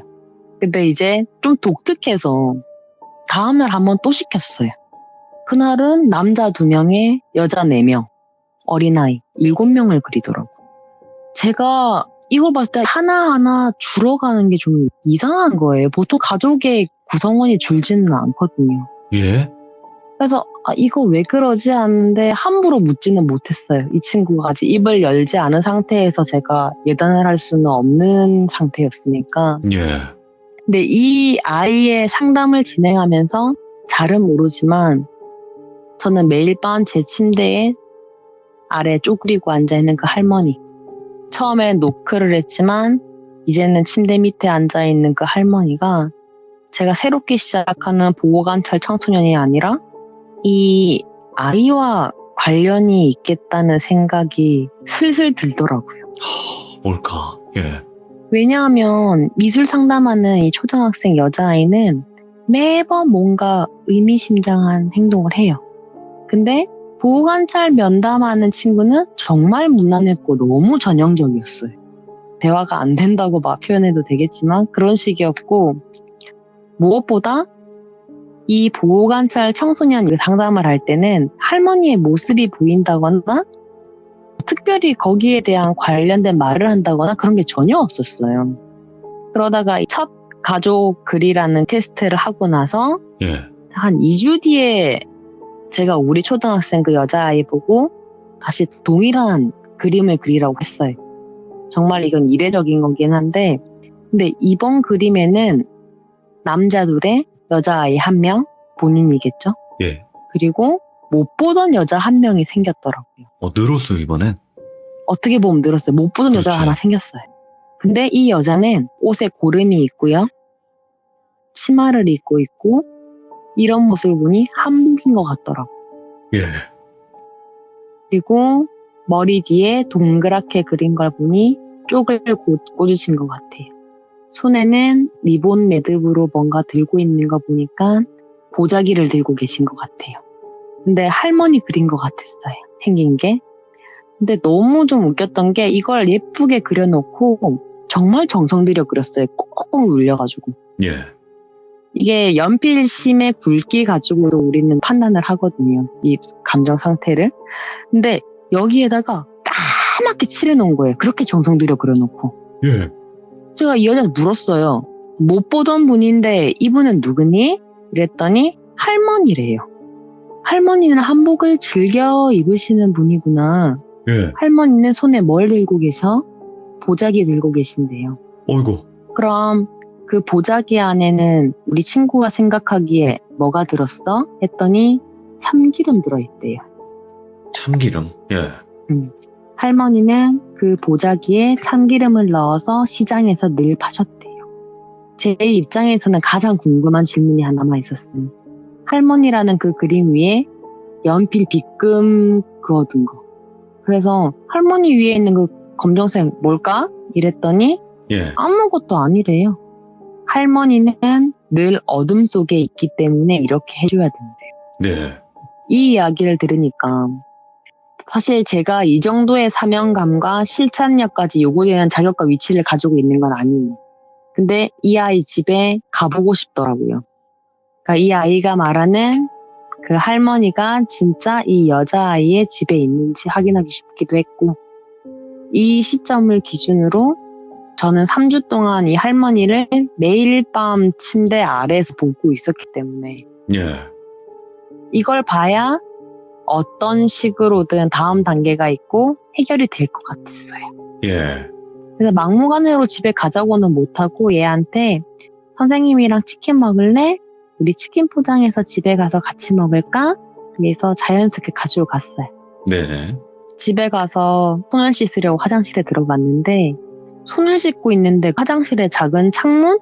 보통 다 환기창 같은 게 있잖아요. 근데 거기에 검은 커튼 같은 게 다 쳐져 있는 거예요. 예. 그래서 손을 씻고 거울을 통해서 그 커튼을 가만히 보고 있었어요. 보고 있는데 정말 미세하게 톡톡톡톡톡 이런 소리가 들리는 거예요. 예. 화장실 창문에서. 이게 호기심이 늘 문제인데 천천히 가서 커튼을 확 걷었더니 머리를 정말 산발로 하고 오. 하얀 눈동자 있죠. 하얀 눈동자에 검은 펜으로 점 하나만 탁 찍은 것처럼 예. 그런 눈동자를 한 여자가 저를 보면서 손톱으로 화장실 창문을 막 툭툭툭툭 두드리고 있는 거예요. 예. 너무 놀래서 걷었던 이 커튼 바로 팍 닫고 화장실 나왔어요, 제가. 예. 우리 치킨 먹자. 뭐 어디서 먹을까? 이러면서 저는 이 집을 처음으로 한번 쭉 둘러봤는데 이 아이가 그림을 그릴 때 창문에 커튼을 왜 그렸는지 알겠더라고요. 와. 집에 창문마다 귀신들이 보여요. 많이 있어요? 정말 많았어요. 예. 여자 귀신 한 명만 있는 창문도 있었는데 정말 창문 빼곡하게 어느 정도로 많았냐면 무슨 한정판 발매된 날 매장 오픈 1분 전 와. 앞마당 마냥? 와. 그러니까 그 좀비 영화 보면 떼거지로 막 소리 따라 달려가는 거 있잖아요. 예. 그 정도로 바글바글했어 진짜로. 근데 왜 그런지 모르겠는데 이 귀신들이 하나같이 똑같이 손톱으로 유리창을 막 두드리고 있는 거예요. 예. 들어오고 싶은 것처럼. A를 힐끔 보니까 같이 밥 먹을 그 식탁을 정리하면서 그래서 커튼 그린 거예요. 이러더라고요. 그래도 할머니 있으니까 살만해요. 이러는 거예요. 예. 아주 마음은 아팠어요. 초등학생 입에서 살만하다는 말을 들으니까 좀 안쓰럽더라고요. 네네. 솔직히 이날은 음식이 어디로 들어갔는지도 모르겠고 이 아이랑 저녁을 먹으면서 제가 파악할 수 있었던 건 아버지가 술을 엄청 드시는구나. 현관에 플라스틱 된 그 병 정리하는 트레이 있잖아요. 예. 그 식당 가면 있는 거 그게 5짝이 있는데 사놓은 술이 아니라 전부 먹은 술이었어요. 예. 그러니까 먹으려고 사둔 것도 아니라 전부 먹은 거였던 거고 엄마의 흔적이 안 보여요. 그 가정환경조사서 뭐 이런 게 있거든요. 예. 여기서 기본적인 정보를 확인할 수 있는데 그 자료를 봤을 때 아이가 엄마가 없진 않았어요. 근데도 제가 봤던 환경에서는 엄마의 그 향은 전혀 느껴지지 않았거든요. 아이 집을 다녀오면 저는 어느 정도 정리될 줄 알았어요. 근데 다녀와서 마음이 더 복잡해졌어요. 더 무거워지고. 네. 당연히 할머니가 귀신일 거고 뭔가 이유가 있을 줄 알았는데 애기가 할머니가 있어서 살만하다고 말을 하는 거 보니까 네. 뭐 살아있나? 뭐 이런 생각도 드는 거죠. 거기다가 얘가 지금 뭔가 느끼고 보는 것 같아요. 나랑 같은 걸 보고 있는 것 같아요. 그렇게 따지면 돌아가신 할머니를 보고 있는 건가? 그럴 수도 있겠네. 예. 그러니까 의문만 늘은 거예요. 저 함부로 이 친구들한테 질문을 할 수가 없어요. 혹시나 상처를 건드릴 수도 있는 거라서. 그쵸. 예. 근데 진짜 이날 밤에는 진짜 할머니 또 나오시면 말 걸고 물어보고 싶다. 이런 생각이 들더라고요. 그날 밤에 눈이 떠져서 진짜 말이라도 걸어야겠다. 이렇게 하는데 몸이 안 움직이는 거예요. 가위 눌린 거 있잖아요. 근데 분명 눈은 떴고 정신도 멀쩡해. 이 상태로 가위 눌려서 몸은 못 움직이는데 눈알만 떼굴떼굴 굴리고 있는 거예요. 그러다가 침대 아래 발쪽을 보니까 늘 계시던 할머니가 안 계세요. 예? 이상하다? 어디 가셨지? 하고 두리번거리는데 얼굴 바로 옆에 할머니가 바닥에 앉아서 제 침대 매트리스 앞에다 팔을 괴시고는 저를 많이 보고 계시더라고요. 예. 그걸 딱 보니까 숨이 턱 막히는데 이 할머니가 옆에서 그 숨 막힐 때 내는 소리 같은 거 있잖아요. 오. 뭐 그런 소리를 똑바로 눈을 마주치면서 내고 계신 거예요. 오. 시선이라도 다른 곳으로 옮겨보고 싶은데 이제는 눈도 안 돌아가요. 예. 이 할머니랑 눈을 마주친 상태에서 이 소리만 계속 듣고 있는 거예요. 저는. 예. 너무 무서운 거예요. 빨리 끝나라, 빨리 끝나라 하고 있는데 이 할머니가 이 소리를 내고 있는 게 이게 끝이 아닌 거예요. 무슨 말을 하시려는 것 같아. 무슨 말이었냐면 조금만 지켜줘 이거였어요. 예. 지켜줘 뭐 이런 식이었어. 오. 제가 쉽게 표현해서 이 말을 바로 말씀드린 거지 저는 이 말 알아듣는데 밤새 걸렸어. 와. 정말 말씀을 길게 하시고 막 힘겨워 보이는 거 있잖아요. 말할 때 예, 목이 그러네. 이게 안 나와서. 그래서 조금만 지켜줘 그거를 밤새 겨우겨우 알아들었어요. 저는. 예. 정말 이게 많지 않은 제 경험상 생각했을 때 목소리를 내는 귀신이 굉장히 흔하진 않아요. 그렇다고 하더라고요. 예. 이것 자체도 약간 제가 느끼기에는 자기를 깎아내는 그런 느낌인 것 같아요. 예. 물건을 건드리는 것만큼.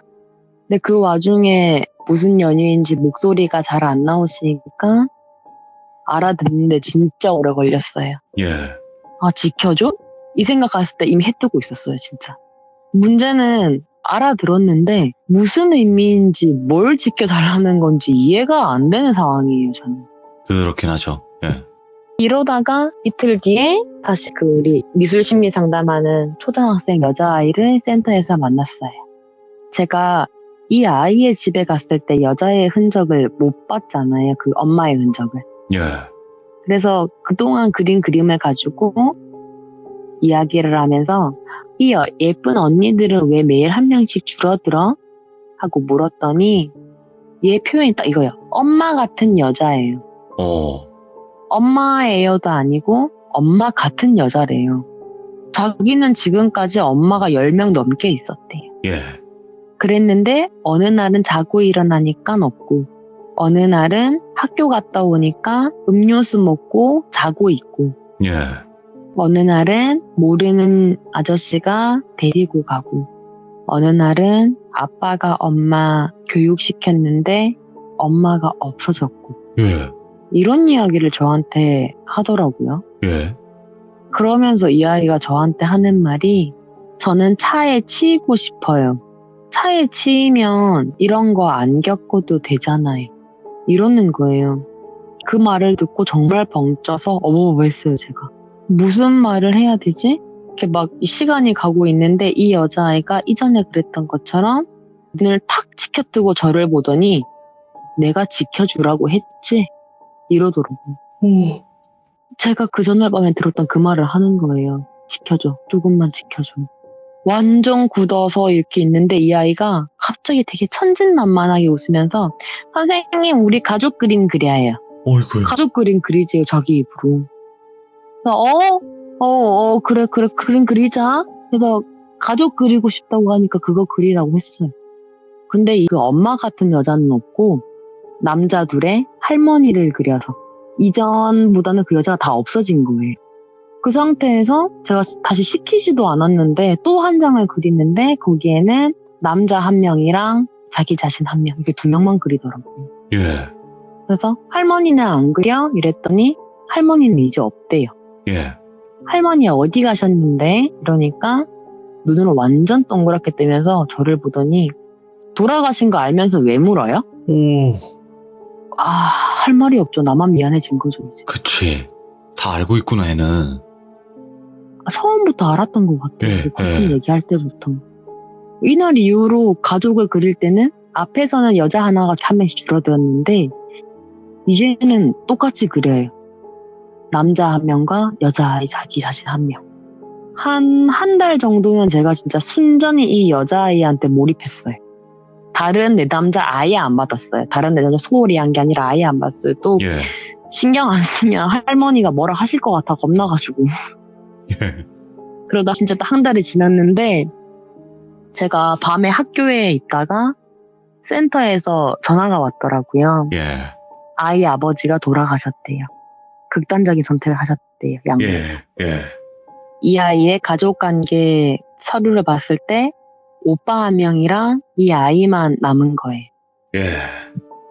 오빠가 만 18세, 19세? 돼서 아이랑 둘이 살려고 했는데 어리잖아요, 둘 다. 그러니까 낳아주신 그 수많은 엄마들, 엄마 같은 여자들 중에 낳아주신 엄마 쪽? 그러니까 이모겠네요. 이분이 이 남매를 케어해 주시기로 했다고 하더라고요. 그나마. 네. 다행히 이제 멀지 않은 곳에 있어서 상담도 계속 진행했고. 그러니까 이렇게 이제 정리된다고 생각했어요. 이 아이가 좀 더 건강한 정신 상태를 가지면 된다고 생각을 했는데, 얼마 안 있어서 제가 그 배달 음식 같은 걸 시켜 먹었어요. 예. 이 당시는 코로나 이전이라서 배달 음식 시키면 대면 결제하고 그랬거든요. 그렇죠. 예. 근데 음식이 와서 결제를 하려고 문을 딱 열었는데 이 이야기 초반에 할머니 나타났던 시기에 비슷하게 맞물려 상담했다. 그 보호관찰 소년 얘기 한 명 했었죠. 예. 그 아이가 서 있더라고요. 예. 이건 이상한 게 아니에요. 예. 학교 밖 청소년들이 배달 일로 알바비 벌어서 생계하는 거는 흔해요. 예. 다만 내가 문을 열었을 때 내가 상담하는 친구가 있는 게 조금 특수할 뿐이죠. 네네. 제가 놀랐던 건 그 아이가 선생님 안녕하세요 하고 인사를 하는데 뒤에 녹색 보자기를 든 할머니와 눈 하얗게 뒤집어진 할머니한테 팔목 잡혀있는 거품은 아저씨가 계셨던 거죠. 오. 이 아이가 음식을 내려다 놓는데 제 시선은 그쪽에 가 있어요. 제가 한 달 가까이 꿈에서 보던 그 할머니랑 녹색 보따리. 주섬주섬 그 보따리에서 뭘 여시는데 예. 참기름병을 저희 집 문 앞에 놔두더라고요. 그걸 집 앞에 내려놓으시고는 되게 정중하게 저한테 인사를 하시는 거예요. 예. 그리고 거품문 아저씨의 손을 잡고 싹 없어지시는 거예요. 저는 그거를 봤지만 우리 학생은 못 봤잖아요. 네네. 배달 온 이 친구.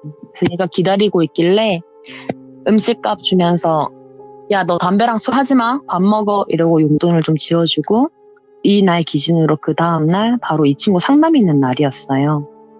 그래서 얘를 만나서 이제 얘기를 하게 된 거죠. 예. 근데 제가 이 친구랑 미술 상담한 친구랑 연결 짓지 못했던 게 여동생이 있고 아버지나 뭐 어머니 한쪽만 계시고 환경이 적지가 않아요. 이 친구한테. 그리고 상담을 하다 보면 청소년의 연령 범위가 20살에 가까울수록 청소년 기준으로 애들 마음 열게 하는 게 정말 어려워요. 그렇겠죠. 이게 뭔가 한마디를 던졌을 때 네? 아니요? 그냥 몰라요. 대체로 이래요. 나이가 네네. 많을수록. 그러다 보니까 전체적 맥락을 아는 게 너무 어려운 거예요. 근데 그 맥락을 잡으려면 시간이 오래 걸리고 전혀 상상을 못했던 결론이 나오는 거예요, 지금. 결과적으로는 아주 처음 할머니가 노크할 당시의 예상대로 이 남자 청소년 아이와도 사실은 밀접한 관련이 있었던 거죠. 오. 구체적인 상담 내용은 제가 말씀을 못 드리겠어요. 예. 이 아이의 프라이버시도 있으니까. 그렇죠. 그렇지만 네. 이 남자아이는 할머니가 거의 키우셨어요. 네. 그리고 이 친구가 좀 빗나가게 된 계기는 엄마들 전부 도망가고 또는 돌아가시고 그 와중에 할머니 돌아가시고 네. 아빠는 술만 드시고 이 친구는 어린데 희망이 안 보였던 것 같아요. 근데 이 친구가 다시 마음을 다잡게 된 계기가 아이러니하게도 아버지가 돌아가시면서래. 네. 아버지가 돌아가시니까 희망이 보이더래요. 여동생을 지켜주고 싶었대요. 할머니가 돌아가실 때 했던 부탁을 지키고 싶었다라고 네.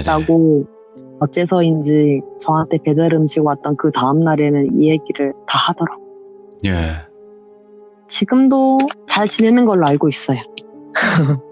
어떻게 보면 참 그런 것도 있는 것 같아요. 귀신을 본다는 거, 그러니까 아이들이 부모님한테 처음에 얘기를 하잖아요. 이게 귀신을 봤다라고. 맞아요. 그쵸? 근데 대부분의 부모님들은 네가 잘못 본 거야. 뭐 무서운 거 보고 자서 그래. 이제 이런 식으로 넘기는데 김양희님은 좀 다르게 보시겠어요. 아이가 본다고 하면 진짜 볼 수도 있겠구나라는 생각을 또 하실 수도 있다고 보거든요. 왜냐하면 저는 방금 돌비님이 말씀하셨던 거를 겪었어요. 그러니까 그러니까 다르게 볼 수밖에 없죠. 또 그리고 누구보다 잘 아시겠죠.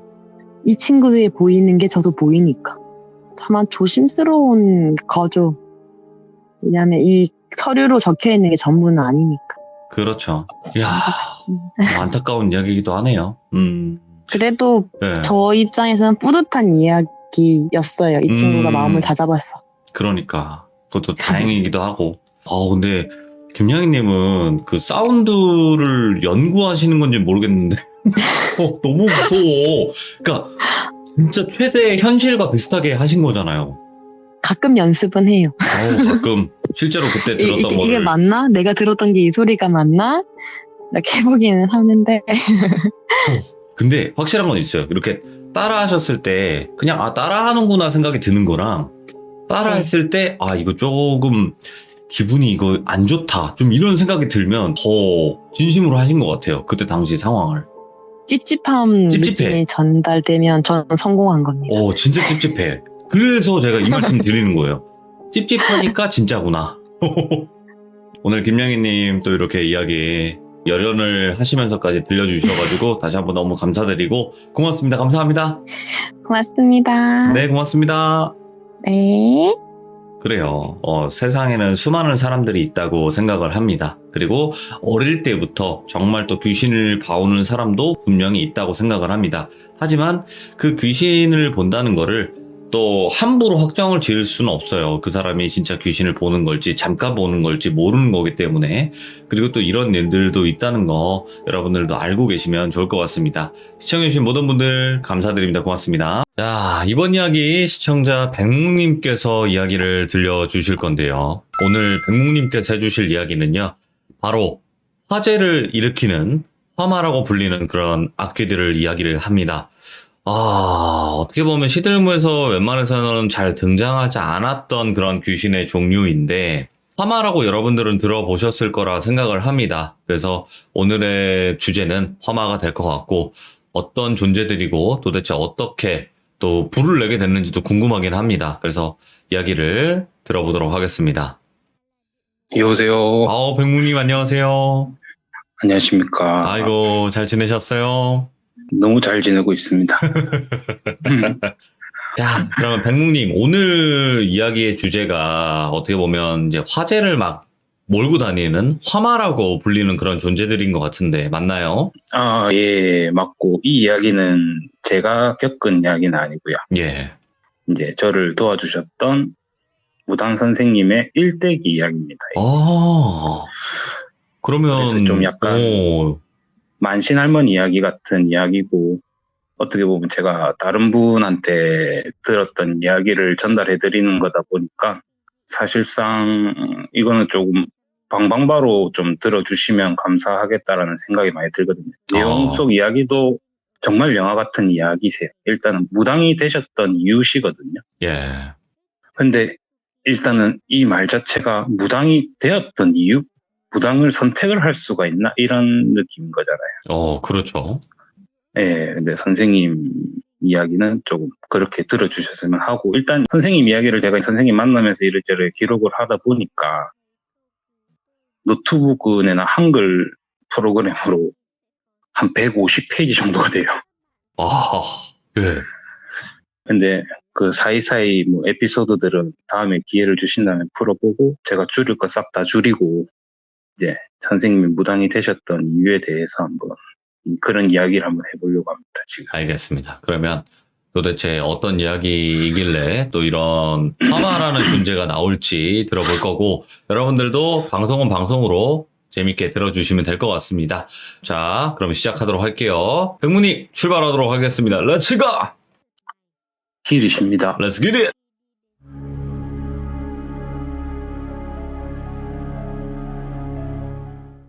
선생님은 경남의 한 시골의 아주 가난한 집안에 위로는 5살 위에 오빠가 한 명 있었고 아래로는 2살 터울로 남동생 하나, 여동생 둘이 있었던 집의 둘째 딸이었답니다. 선생님 기억 속에 70년대 초 자신이 이제 국민학교 시절 4학년 때인가 5학년 때 정확하게 기억은 못 하시더라고요. 이제 학교를 마치고 친구 집 근처 공터에서 친구들과 고무줄 놀이를 하고 있었대요. 예.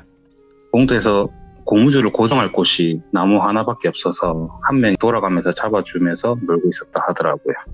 그래서 뭐 어느덧 자신이 잡아줄 타이밍이었는데 노래를 부르면서 친구들한테 장난친다고 고무줄 이렇게 내리고 올리고 장난을 치고 있었는데 미세하게 탄 냄새가 나기 시작을 했대요.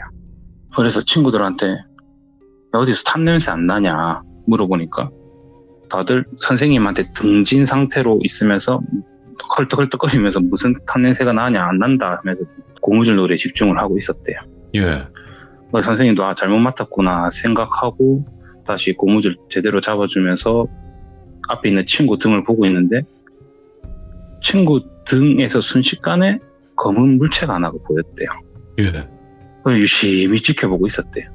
그러면서 노래에 맞춰갖고 친구들이 선생님 방향 쪽으로 이제 턴을 해야 되는 부분이 되었고 턴을 했는데 그 검은 물체가 뚜렷하게 사람 형상으로 바뀌더래요. 그러면서 몸이 싹 다 타버렸고 그냥 나체로 아예 다 타버린 몸에다가 엉덩이가 보이고 목만 돌아서 딱 돌아서니까 얼굴이 다 타서 녹아내린 얼굴을 선생님을 보면서 야 소리를 질렀대요. 근데 선생님은 이상하게 놀래긴 했지만 겁은 안 먹었대요. 이게 뭐야 이러면서 발로 까버렸대요 그냥. 예. 그러면서 순식간에 연관은 사라지셨고 실제로 선생님 발로 차인 거는 그 앞에 있던 친구였던 거죠.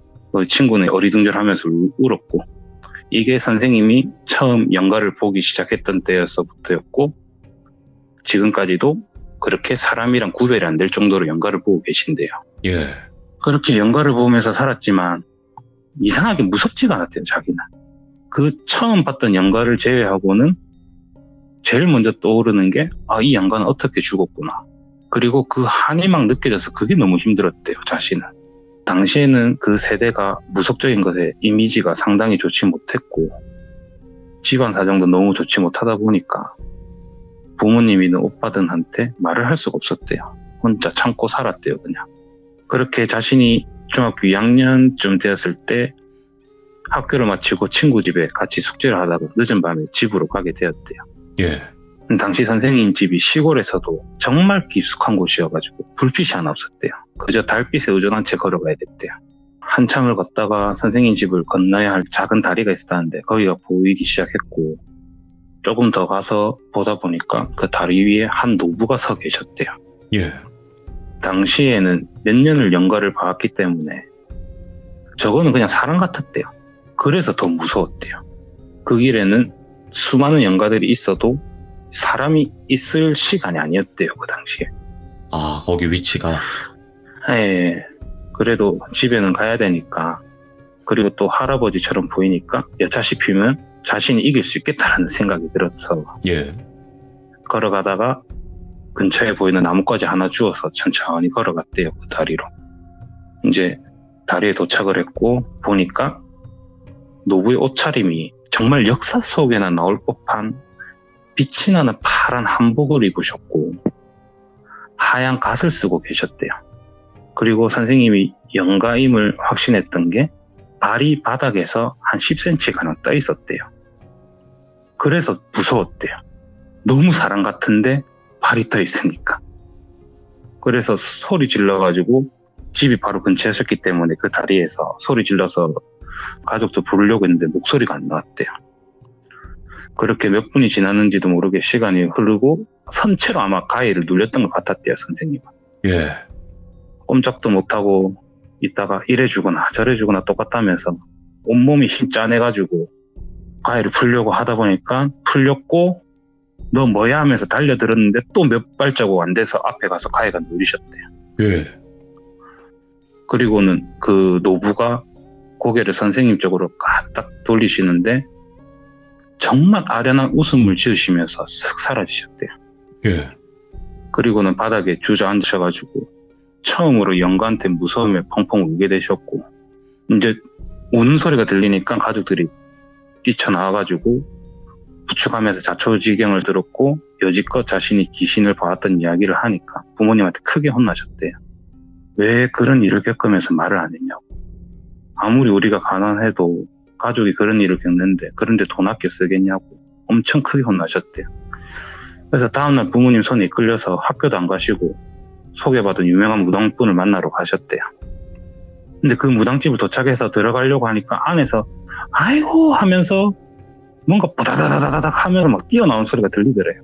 얼마 지나지도 않아서 신발도 안 신은 제 여자 무당분 한 분이 뛰어나와가지고 선생님 앞에서 막 머리가 피가 날 정도로 머리를 박으시면서 계속 절을 하셨대요.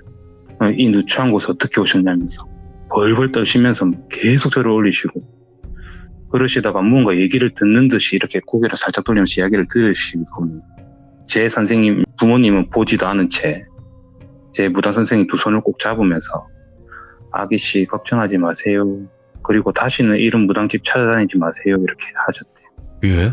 때가 되면 다 알 거라고. 그러니 제발 이 우매한 제자 말 새겨 들으시고 제발 다시는 무당집 가지 마시고 그냥 지금처럼 보여도 안 보이는 척 평범하게 살아가라고. 예. 그러고는 문 닫고 후다다닥 집으로 다시 들어가 버리셨대요. 문을 잠그고. 근데 부모님 입장에서는 안 그래도 딸이 귀신이 보인다는데 처음 찾아온 무당마저 저래버리니까 부모님은 속이 더 타실 거 아니에요. 진짜 뭐가 있다는 걸 느끼셨으니까. 그렇죠. 그래서 그 무당분 말을 무시하고 전국에서 소문났다는 무당집을 찾아다니셨대요. 근데 가는 곳에 90%와 같은 반응이었대요. 그리고 10%는 신이 오셨다면서 현재 시가로는 한 몇 억을 가져와서 신을 받아야 된다 이렇게 했다요. 예. 그러니까 너무 가난했던 집이다 보니까 이러지도 못하고 그냥 그렇게 지내고 있으면서 선생님은 더더욱 내색을 안 하셨대요. 더더욱 입을 닫아버리셨고 티를 안 내셨대요. 그렇게 자연스레 시간이 흘러가셨고 부모님도 그냥 순간적인 에피소드였는가 보다 생각을 하셔서 그냥 그렇게 흘러가셨대요. 그런데 선생님은 사실은 아무 일도 없었던 게 아니었대요. 다리에서 그 할아버지를 만난 이후로 그 할아버지가 자신의 반경에는 가깝게 오지는 않으시는데 원발치에서는 아마 계속 지켜보고 계셨대요. 예. 선생님도 그걸 보고 계셨고 그리고 그 할아버지가 나타난 그 순간부터 그 할아버지와 선생님의 그 거리 사이의 원안에는 어떠한 영가도 나타나지가 않았대요. 그 행여나 선생님이 걸어가는 도중에 멀리서 보이는 영가들은 그 할아버지랑 선생님 사이 반경 안에서 들었을 것 같으면 허둥지둥 도망갔대요. 그러니 선생님은 더 무섭대요. 예. 당시 신이라는 개념도 몰랐고 아무것도 몰랐으니까. 얼마나 강한 영가면 다른 영가들이 저렇게 도망다닐까. 근데 그렇게 또 몇 년이 지나도 아무 일 발생하지 않고 그냥 그저 먼 발치에서만 쳐다만 보고 계셨대요. 그 사이 선생님도 몰래 이런저런 서책도 보시고 이래 알아보시니까 뭐 수호령 개념이란 걸 알게 되셨고 그냥 그 할아버지가 그냥 자신의 수호령으로만 생각을 하셨대요. 그렇게 또 시간이 흘러갔고 선생님이 집안 사정이 너무 어려워서 집안에 큰 반대를 무릅쓰고 친오빠가 다니는 공장에 취업을 하셨대요. 고등학교 때. 예. 부모님들은 억장이 무너지잖아요. 솔직히 자기들 때문에 공부도 못하고 동생들 뒷바라지 한다고 일한다고 하니까. 그래도 선생님은 너무 기뻤대요. 포기한 것도 많았지만 자기 하나 포기해서 동생들 이렇게 이끌어줄 수 있었으니까 그렇게 꼭 참아가면서 세월을 보내고 있었대요.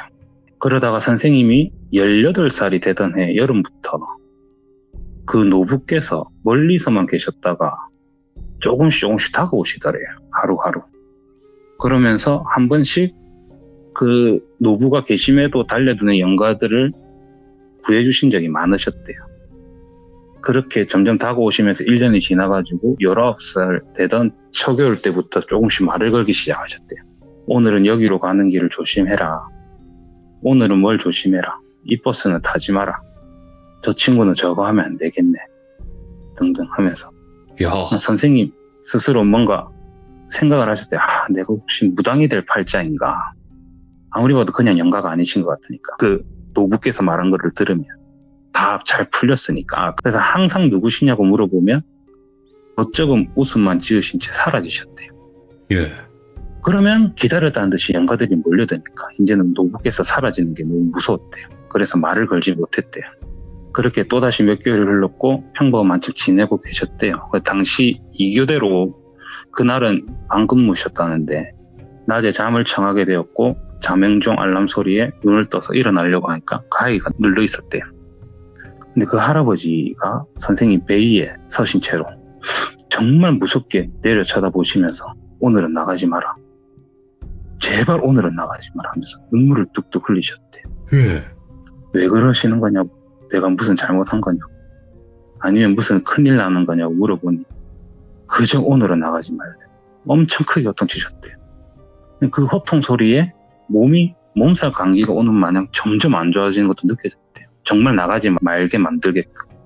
그럼에도 선생님이 정말 그냥 똑불 장군 이런 성격이셨대요. 예.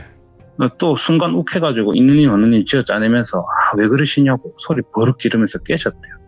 주위를 살펴보니까 아무도 또 안 계셨대요. 그러니까 뭔가 찝찝한데 싶으면서도 돈을 벌어야 되니까, 자기가 돈을 안 벌면 동생들 공부를 못 가르치니까 오빠랑 함께 이제 야간 근무를 나갔대요.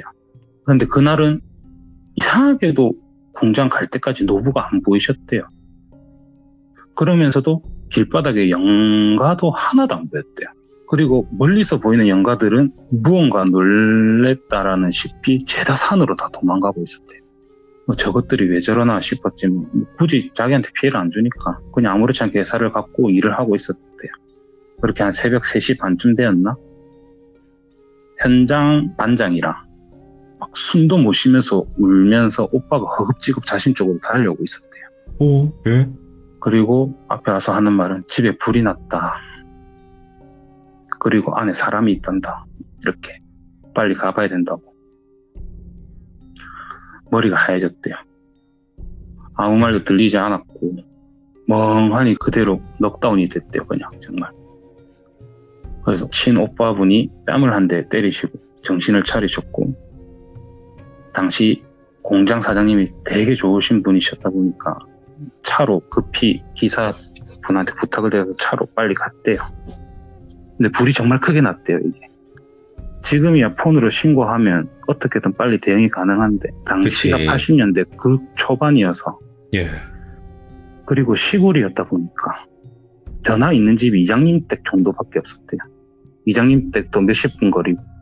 그러니까 연락해서 오는 것 자체가 그냥 옛날에는 불났다 싶으면 그냥 다 건물 무너지고 전소될 때쯤 돼야 온대요. 시골 같은 데는. 아이고, 그치. 그래서 막 불러놓고도 이제 사람들이 드라마에서 보던 듯한 그렇게 줄지어서 불 끄는, 물 떠와가지고 그런 장면이 눈앞에서 벌어졌대요. 그런데 바깥에 가족이 정말 안 보였대요. 그리고 그 선생님 눈에 들어오는 게 그 집안에서 그 불길 속에서 무언가 신이라도 난 듯이 덩실덩실 춤을 추고 있는 형태가 보였대요. 오, 뭐야.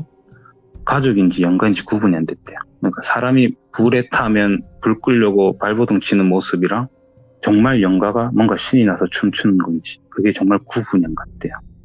그래도 가족이 안 보니까 그 큰 공포와 불안함 속에도 가족 살려보려고 뛰어 들어가려고 하니까 친오빠분이 숨도 쉬지 못하고 울면서 동생을 막아 세워서 안 된다고, 예. 넘어져가면 안 된다고 울부짖고 그렇게 난리가 났었대. 그리고는 끝내 너무 허름한 집이다 보니까 무너져 내렸고, 그때 돼서야 선생님 말로는 불차, 그러니까 소방차겠죠. 아, 불차. 불차가 도착을 했대요. 그리고는 선생님 눈에는 좋게 2m가 돼 보이는 검은 영가가 무너진 집 그 틈새를 삐집고 나와서 다시 정말 신이라도 난 듯이 덩시덩시 춤을 추고 있었대요. 예. 그러면서 점점 모습은 사라지고 있었고, 선생님은 분노라는 단어로도 표현 못할 무언가가 가슴을 치고 올라왔대요, 정말. 이야. 그래서 자신을 잡고 있던 모든 사람들을 뿌리치고 그거한테 달려들었대요. 말이 달려들었지 네 발로 기어갔대요. 바닥에 떨어져 있던 불탄 자네들한테 걸리든 말든지 간에. 예. 그런데 얼마 가지 않아서 선생님 바로 앞에 그 노부가 반쯤 걸린 채 피눈물을 흘리면서 선생님 이마에 손을 탁 치는 거예요. 기절을 하셨대요, 선생님. 그리고 정말 짧은 꿈을 꾸셨다 하더라고요, 그때. 노부가 진짜 미안하다. 정말 미안하다. 내가 나가지 말라 안 했느냐. 그래도 내가 정말 미안하다. 정말. 전부 지켜내지 못해서 정말 미안하다 하고는 다시 정신 드셨대요. 그 꿈을 꾸시고. 반쯤 실상한 오빠 품속에서 깨어났대요. 정신을 차리고 목소리가 나오지도 않고 그냥 말 그대로 절규였대요. 바닥에 자네들의 막 몸이 찢어지고 걸려도 그런 게 아무것도 안 느껴지셨대요. 너무 아팠대요, 마음이. 그렇게 발버둥 치고 있는데 그 도중에 소방관이 소리를 쳤대요. 아이가 살아있습니다. 정신이 바짝 들었대요. 예. 바닥을 네 발로 기어서 달려갔대요. 막내 여동생이었다 하더라고요. 많이 그을린 채 정말 얕은 숨을 쉬면서 보는데 선생님이 보셨대요. 그 옆에 품속에 작은 시신 두구랑 그 위를 감싼 듯한 부모님 형체로 된 그을려서 뭉쳐버린 시신들을요. 예. 근데도 선생님은 그 자리에서 동생 손만 꼭 잡고 빌었대요. 신도 아니었대요. 그 노부한테 빌었대요. 내가 당신이 원하는 게 있다면 무엇이든지 들어주겠다. 그러니 제발 우리 막내만 살려달라고. 제발 살려달라고. 빌고 빌었대요. 그리고 시간이 얼마 지나지 않아서 또다시 손에 뭔가 얹힌 듯한 기분이 들면서 기절을 하셨고 눈을 떴을 때는 병원이었대요. 그리고 자신의 왼손에 무언가 따뜻한 온기가 잡고 있는 게 느껴져서 돌아보니 노부였대요. 그 노부. 눈물을 정말 한없이 흘리고 계셨대요. 그리고 이제 정신을 차린 걸 아셨는지 말을 시작하셨대요. 나는 그저 이름도 없는 하늘의 식명을 받은 늙은이라네.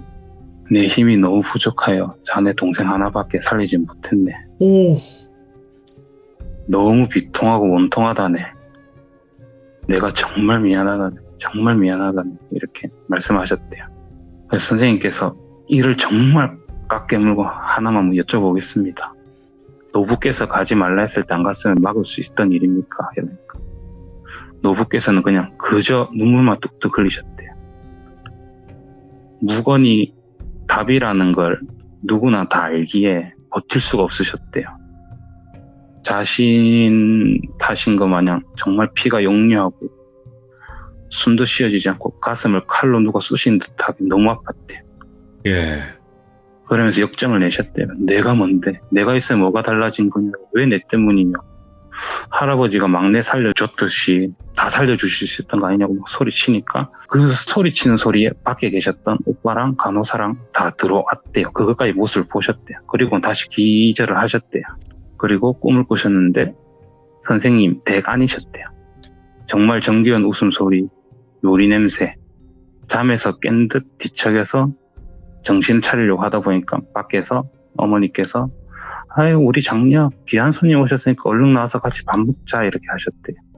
아 내가 정말 큰 악몽을 꾸었구나. 눈물을 흘리면서 박차 나갔는데 그 자리에서 주저앉고 오열을 하셨대요. 이제 4인 앉아있는 상에 왼쪽에는 남동생 하나 여동생 하나, 오른쪽에는 아버지 어머니, 마주보는 중간에는 그 노부가 앉아 계셨는데 아버지 어머니 동생들 옷은 몰골은 정말 괜찮으셨대요. 근데 옷이 전부 다 타 있었대요. 아이고. 야 이게 꿈이구나.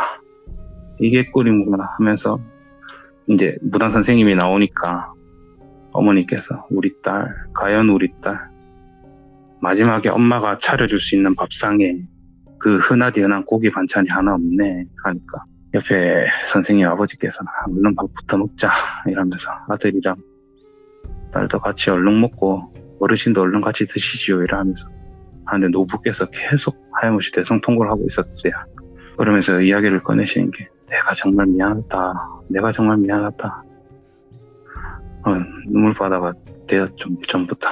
그러면서 아버지가 딸, 네 탓이라 여기지 말고 이제부터 저 어르신께서 하시는 말씀 잘 듣고 네가 잘 결정해줬으면 한다 하니까 이제 노부께서 말씀을 꺼내셨대요. 자신은 정말 이름도 없고 그냥 그저 하늘의 명을 받는 명계의 신 중 하나래요. 예. 그리고 자기는 몇 세기 동안 그 존재를 봉인시키기 위해서 그 존재가 나타날 때마다 나타나고 사라지면 사라지는 존재래요. 그리고 자기가 이 이승에 다시 모습을 나타낸 거 보니까 그 화마가 다시 봉인이 풀렸는가 봅니다. 그리고 그 기운이 이 동네에 맴돌기 시작했고 처음 타겟이 선생님인 걸 직감했는데 선생님이 이상했답니다. 칠성줄이 하나도 안 보이는데 그 어떤 무당들보다 기운도 청하고 강했답니다. 신기하네. 예. 네, 필히 하늘에서 노부에게 보내주신 몸주라고 생각을 했답니다. 이렇게 말 그대로 무당들 이렇게. 그래도 보통은 몇 세기를 걸치면서 항상 무당들한테 막 이렇게 자신이 내려왔는데 이번에는 그냥 그저 기운 강한 평범한 소녀. 항상 우물을 가졌답니다. 그래서 항상 멀리서만 지켜보였던 거랍니다. 그러다가 결국은 그 화마가 기운이 강해지기 시작했고 곧 다시 모습을 드러내서 큰 일을 칠 것 같으니까 점점 말을 걸기 시작했고 이제 자신을 받아들이게끔 방언처럼 이렇게 뭔가를 던졌는데도 직접적으로 말씀을 못 드렸답니다. 이런 경우가 처음이었어. 자신도. 이 어린 소녀가 무슨 죄가 있길래 그 무거운 짐을 받아야 되는가. 그러다 갑자기 화마가 모습을 드러냈고 선생님 가족이 그렇게 희생이 된 거랍니다. 이게. 그냥 이유 없이요? 그런 것 같아요. 와. 그래서 공주가 없었던 자신의 힘으로는 고작 막내 살리고 이렇게 마지막으로 꿈에서나마 밥 한 끼 먹을 이런 환영밖에 보여줄 수밖에 없다고 자기를 용서해달라 했던. 근데 선생님은 머릿속이 너무 하얘지면서 갑자기 순간 너무 냉철해졌대요. 일단 어르신, 우리 엄마가 차려준 밥 먹고부터 이야기합시다. 쉽겠습니다. 이러고 밥을 막 먹었대요. 그러면서 밥 다 먹고 선생님이 먼저 말씀 꺼냈대요. 결국은 그 귀신 잡자는 거죠. 이러면서. 그럼 나랑 몇 가지만 약속하자. 일단 내랑 우리 오빠는 우리 막내 치료할 병원비 못 낸다. 내 당신 도와줄 테니 어떻게든 내 돈 벌게 해달라. 돈 걱정 없이 살게 해달라. 그리고 난 다른 무당들처럼 신당 차리고 누구 점사 가지고 이런지 못한다. 오. 그리고 마지막으로 우리 엄마 우리 아빠 그리고 내 동생들 내세에는 꼭 부자로 내 가족들로 태어나게 해달라고 하시니까 그 노부께서 다른 거는 다 들어주겠나만 내세 일은 자기 관장이 아니래요. 그렇겠죠. 하지만 최대한 빌어보겠대요. 자기도. 그래서 자기를 받아줄 거냐고. 알겠다고. 내가 받고 나도 그 존재는 절대 용서 못한다고 해서 이야기를 끝내고 이제는 가야 될 것 같다 하셔가지고 노부께서 마지막으로 부모님이랑 동생들한테 큰 절을 올리고 조금만 기다려달라고. 긴 시간일 수도 있겠지만 내가 다 해결하고 다시 만나서 행복하게 살자고 절을 올리고 잠이 깨셨대요. 예. 그러면서 이제 선생님이 무당 아닌 무당이 되신 거죠. 정말 뭐 굿을 받거나 그러지도 않으셨대요. 네. 간단하게 그 노부가 이렇게 상차려서 어디서 절을 하면 자신을 받아들일 수가 있다. 거의 뭐 강신무 아닌 강신무인 거죠. 예. 그렇게 받아들이면서 제자가 아닌 제자의 길로 나서게 됐고 그 노부가 이끄는 곳으로 산에 가서 기도드리고 인사드리며 희한하게도 초반에는 그 산에 갈 때마다 무당분들이 계셨대요. 흔히 말하는 지금 여러분들이 들으시는 만신 할머니 같은 이야기에 나오시는 그런 분들한테 예. 많은 걸 배우셨대요. 그런데도 모두가 똑같이 말했을 때요. 너는 굿을 안 해도 된다. 그냥 그저 마음에 안 드는 애는 찢어버리면 되고 불쌍하다 여기는 것은 밥 한번 차려주면 알아서 전도될 힘을 가졌다 너는. 호. 예. 근데 실제로 그러셨고 이런 이야기가 상당히 많아요. 그게 100 몇십 페이지가 있는 이야기고 어쨌든 그렇게 산을 다니시면서 평범하게 살으셨대요. 그러면서 여러 가지 에피소드에서 일을 해결해 주시면서 부잣집들 일도 이렇게 인연이 닿아서 해결해 주시면서 정말 돈도 많이 버셨대요. 예. 그렇게 살아가는데 참 아이러니하게도 그 존재를 찾을 수가 없었대요. 그 화마를. 네, 그렇게 뭐 때 되면 시키는 대로 기도하러 다니면서 그 존재에 대해서 들었는데 보통 하마는 그냥 말 그대로 불타 죽은 귀신이라 생각하는 게 대부분이고 그게 맞다고 하십니다. 선생님의 예. 개인적인 생각으로는. 근데 자신이 스스로 불로 극단적인 선택을 한 자들은 불을 일으킬 수가 없대요. 영이 돼도. 예. 오로지 불로 인해서 억울한 죽음을 맞이한 자들만이 불을 일으킬 수가 있대요. 아, 그 조건이 있네. 예, 그리고 그 중에 불을 일으키는 화마들의 90%가 빙의가 돼서 불을 일으킨다 하더라고요. 예. 그리고 이 빙의자들이 방화를 일으키는 게 무서운 게 뭐냐면 그렇게 방화를 하면서 스스로 천도를 한대요. 그러니까 그 흔적을 찾기가 너무 힘들대요. 예. 사람들이 잘못 알고 있다고 선생님께서 말씀하시는 게 수살기가 그 자리에 박아놓고 자기가 나간다 생각하시는데 그게 아니고 물로 데리고 와서 이제 혼을 뺏어서 그 혼이 업이 쌓인 그런 혼이면 이게 천도가 될 때 같이 딸려 들어간대요. 오. 그렇게 가려고 똑같은 원리래요. 화마도 예. 결국 그렇게 하는데 어떻게 보면 수살기는 한 명인데 화마는 까딱했다가는 정말 많은 인명피해가 나는 거잖아요. 정말 무서운 건데 근데 얘들은 수살기와 다르게 그렇게 하면 천도가 되게 잘 된대요. 예. 흔적을 찾을 수가 없대요. 그래서 불탄 귀신들은 봤다 하지만 불이 나 있는 모습의 귀신들을 봤다는 사람들이 거의 없잖아요. 맞아요. 영환자들도 그렇고. 예. 그게 그냥 말 그대로 순식간에 자기는 천도돼버리면서 그 사람을 다시 다른 화마로 만들어버리는 거죠. 그래서 찾기가 너무 힘들대요. 그리고 나머지 10%가 정말 한이 강한 악기들이래요. 자신의 길을 태워가면서 자연 발화를 일으키고 그러면서 또 스스로 천도되기를 기다린대. 근데 가장 문제점은 그 노부께서 찾고 선생님께서 찾는 존재가 그런 화마들을 이용하는 신이래요. 악신. 오? 그런 개념들을 뛰어넘은 애인 거죠. 그냥 그저 그걸 보고 즐기는 애들. 불을 너무 좋아하는 악신. 그리고 노부께서도 이 일을 이어받으신 거래요. 그리고 보통 한 세기마다 이렇게 자신이 나왔던 것 같대요. 그리고 자신이 이번 째가 4번째라고. 그러면 이 노부만 해도 최소 400년이 된 거고 예. 이전 때까지만 따지면 세월을 가늠할 수가 없대요.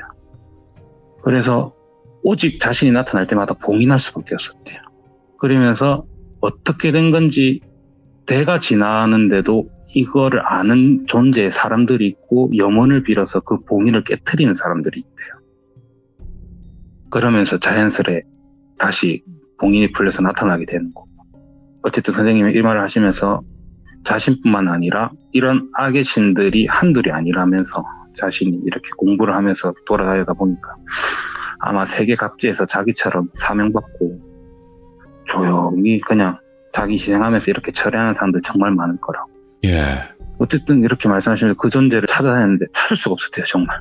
결혼도 하셔서 이제 한 10여 년이 지났대요. 그 뒤로 그분을 받으시고 30대 초반이 되셨고 어느 날 노부께서 다시 움직인 것 같다라고 말씀을 꺼내셨대요. 오? 나타난 것 같다고 레이더에. 예. 오. 그리고 얼마 지나지 않아가지고 지금부터 거론되는 참사는 연관된 참사가 아니라서 제가 그냥 말씀을 드릴게요. 그냥 선생님이 다 가보셨던 거. 예. 뭐 이제 어디 유람선 화재, 아현동 뭐 가스 폭발부터 해가지고 고성 산불, 시랜드 참사, 인천 호프집 이런 참사들부터 뉴스에 나오는 화재부터 해가지고 그냥 뉴스에 나오진 않는데 크게 화재 났다는 소식 듣고 아니면 기운이 이끄는 대로 화재 났다라는 곳을 다 가보셨대요. 정말. 와. 예.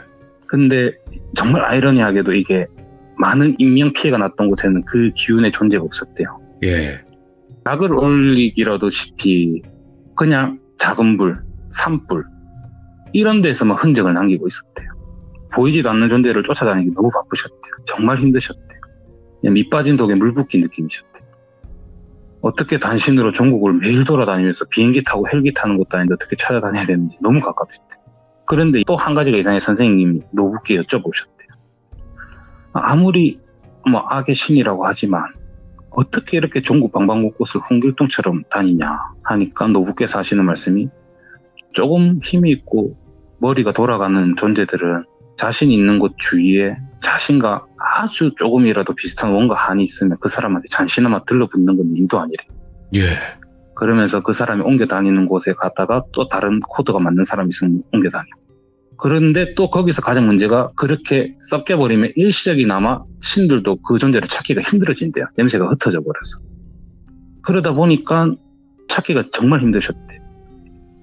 그 흔적도 없이 그냥 웬만한 화재 현장 다 돌아다니시면서 하시다가 어느 순간 딱 대한민국에 아마 화재가 정말 심하게 났던 때가 있었을 거예요. 연관 짓는 건 아닌데 그때가 있었대요. 예. 정말 심하게 났던 때가 있었대요. 자주. 그러니까 그때 노부께서 이제 시작할 때가 된 것 같다면서. 그때부터 또 선생님 나이가 들어가는데 찾기 바쁜데 또 산에 기도를 가자고 하시더래요. 계속. 근데 그때 갈 때마다 방법을 하나씩 하셨대요. 예. 산신께 부탁하시고 산에 부탁하고 영물들한테 부탁을 해서 이 존재가 나타나면 신호를 달라고. 이제는 당신들도 느낄 수 있으니까 내한테 바로 신호를 보내줄 수 있다. 지금까지 너무 많이 기다렸다. 그때부터 정말 바쁘셨대요. 이야. 하루에 꿈을 수십 번을 꾸셨던 때도 있었대요. 여기 나타났다. 저기 나타났다. 여기 나타났다. 정말 바쁘셨대요. 예. 그러면서 성과가 있으셨대요. 그래서 점점 포위망이 줄어들었고 또 다른 방법으로 인해 가지고 그 포위망을 못 빠져나가게 만들어 놓고요. 그렇게 하면서 20년 가까이 옥죄었대요. 그 존재를. 그래서 전국 방방곳곳을 돌아다니다가 여러 에피소드도 겪으시면서 이제 결국은 마지막 포위를 좁히시고 그 존재를 봉인하신 게 불과 몇 년 전이에요. 정말 얼마도 안 됐어요. 예. 선생님 말씀으로는. 그리고 이게 너무 큰 사건이라서 제가 지명은 말씀을 안 드릴게요. 네네. 거기도 이제 인명사고가 좀 났었기 때문에 그렇죠. 예, 한 산에서 그 존재를 마주치셨대요. 결국은. 그리고 당시에는 많이 좁혀진 거를 느껴지셔가지고 다른 인연이 닿았던 만신 한두 분이랑 여러분 모셔가지고 그렇게 가셨대요. 그래가지고 다 이렇게 처리를 하고 봉인을 하고 결국은 만나셔가지고. 근데 이 내용이 좀 별거 없어서 그냥 만나서 해결했다 이렇게 말씀하셨는데 디테일하게 설명 좀 해달라고 하니까 그거는 참 말로 하기 힘든 부분이다 이렇게 하시더라고요. 그리고 그 방법을 많은 무당들이 너무 많아서 그걸 악용할 사람들이 너무 많다고. 아쉽긴 하다. 근데 예, 네, 그 방법이 알려지면 허주를 모시건 악신을 모신 것들이 그 방법을 이용해서 더 큰 신을 모시려고 하다 보면 아마 큰 화를 다른 애먼 사람들이 화해볼 경우가 많을 거라고. 예. 그래서 이 이야기만 안 해주시더라고요. 어떻게 봉인하셨는지에 대해서는. 근데 그 이제 마지막이 다 돼서 이건 말씀하셔도 된다 해가지고 그 봉인 단지에다가 결국은 담으셨대요. 담으셔가지고 1차적으로 담으시기 직전에 그 존재한테 물어보셨대요. 너무 화가 났대요. 40년이 지나면서 이 한이 다 풀린 줄 알았대요. 자기는 어떻게든. 근데 그게 아니었대요. 존재가 보이자마자 정말 순식간에 눈에 핏줄이 다 터져버리면서 화가 나셨대요. 너무 화가 나셨대요. 자신도 자신을 속이고 있었던 거죠. 자기는 한이 풀렸다라고. 그래서 물어보셨대요. 왜 우리 가족이냐고. 돌아오는 대답은 너무 어이가 없었답니다. 그냥 영화에서도 들어봤던 대사였답니다. 선생님. 예. 이유가 있어. 그치. 예. 그 뒤로는 체념하고 봉인을 했고 동해 바다에서 공해로 떠나셨답니다. 공해. 예. 그 단지를 봉인을 하고 들고 그리고 공해 정말 망망대해 한 복판에 그 단지를 안으시면서 선생님도 밧줄을 감고 같이 뛰으셨대요. 바닷속으로. 예. 끝까지 보셔야 했대요. 선생님은. 그것이 정말 끝없는 바닷속으로 흘러가는지 가는 도중에 잘못되지 않는지 물속에서 정신이 혼미해지고 고막이 터져나가도 끝까지 보셨대요. 정말 악한 존재라고. 그러면서 결국 이렇게 봉인되면서 이야기는 끝에는 뭔가 좀 험하게 끝이 나지만 선생님께서도 말씀을 하세요. 가족을 소중한 걸 안다면 조금이라도 악한 마음 가지지 말라고. 뭐가 달라붙을지 모른다고. 와. 그 이야기를 하면서 노후도 얼마 안 되셔서 이제 약속이라 하신 듯이 떠나셨고 상차림 하나 받으시고 별다른 굿도 안 하시고 그러면서 저 만나고 다시 만나셨다고 하시더라고요. 노후를. 신령님을 만나셔가지고 저한테 고맙다 이렇게 하시더라고요. 못 볼 줄 알았는데 네 덕분에 한두 번 봤다면서. 이런 악신들도 너무 많고 결국 그런 악신들 신 키우는 것도 나쁜 마음이나 이런 거래요. 선생님 말씀. 정말 그냥 아무 생각 없이 뭔가 순간 화가 나서 에이 저놈 잘못되라 이 말이 그 사람이 잘못될 수도 있지만 지나가던 악신의 힘을 키워줄 수도 있는. 여튼 이거는 뭐 어떻게 보면 무서운 이야기는 아닐 수도 있는데 진짜 무서운 이야기는 이 선생님이 이렇게 이 존재를 찾아다니면서 겪었던 에피소드들이거든요. 야, 이 다음 것들. 정말 많아가지고 근데 너무 쉽게 처리되세요. 근데 선생님이 좀 많이 세셨는가.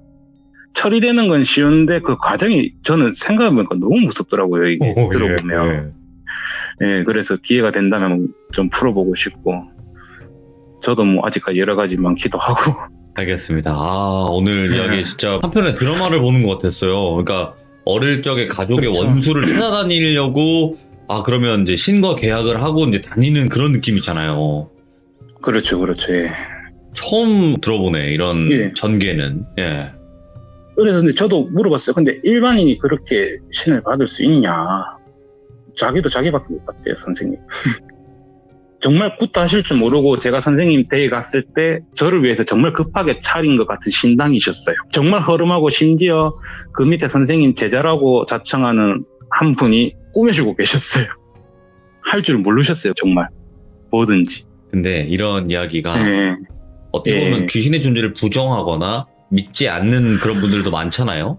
그렇죠, 그렇죠. 그런 분들에게 볼 때는 뭐 말도 안 되는 거다. 뭐 예를 들어서 화재는 그냥 사고로 날 수도 있는 거고 누가 방화를 할 수도 있는 거지라고 표현을 해버리면 어쩔 수는 없지만 귀신이 보이시는 분들한테 불을 내는 귀신이 보였는데 그걸 어떻게 하냐 이렇게 얘기를 할 수밖에 없는 부분이거든요. 맞죠. 그리고 귀신 굳이 안 믿는 분들도 수살기는 믿으시잖아요. 그러게. 물귀신인 좀 믿는데 그런 게 있네요. 예, 그러니까 정확한 명칭도 이게 딱히 없으시대요. 선생님도 무속 쪽에 이렇게 보셨는데 결국 화마밖에 없다. 결국 맞아요. 찾아봐도 화마밖에 없고, 근데 화마는 사람들이 잘 안 믿는다 이렇게 하시더라고요. 수살기는 믿으면서. 이게 아다르고 어다른 건데, 그죠? 맞죠. 아이고, 아무튼 오늘 백묵님 정말 또 귀한 이야기 해주신 것 같아요. 진짜 너무 듣기 힘든 이야기 들려주셔서 감사드리고, 지금 기관지가 안 좋으셔가지고 중간중간에 이제 코를 계속 이렇게 하신 것 같아요. 예. 그러니까 저 여러분들. 가을 오니까 비염이 그치. 너무 심해져가지고. 여러분들 비염이 제일 무서워요. 예. 아무튼 백문이 오늘 이야기 너무나 잘 들었고요. 다음번에 또 이제 선생님 다른 이야기로 찾아와 주시길 바랍니다. 예. 야, 진짜 화마라는 존재가 이렇게 무섭다라고도 볼 수 있겠네요. 그리고 뭐 일반적인 화마 수준이 아니라 화마신, 그러니까 뭔가 화마의 악신 같은 존재였던 것 같습니다. 이렇게 인명피해를 내는 걸 이유도 없이 그냥 그러고 다니는 거 보면 정말 이런 존재들이 악마가 아닐까 이런 생각도 드네요. 시청해주신 모든 분들 감사드리고요. 이 이야기는 여러분의 판단에 맡기도록 하겠습니다. 감사합니다.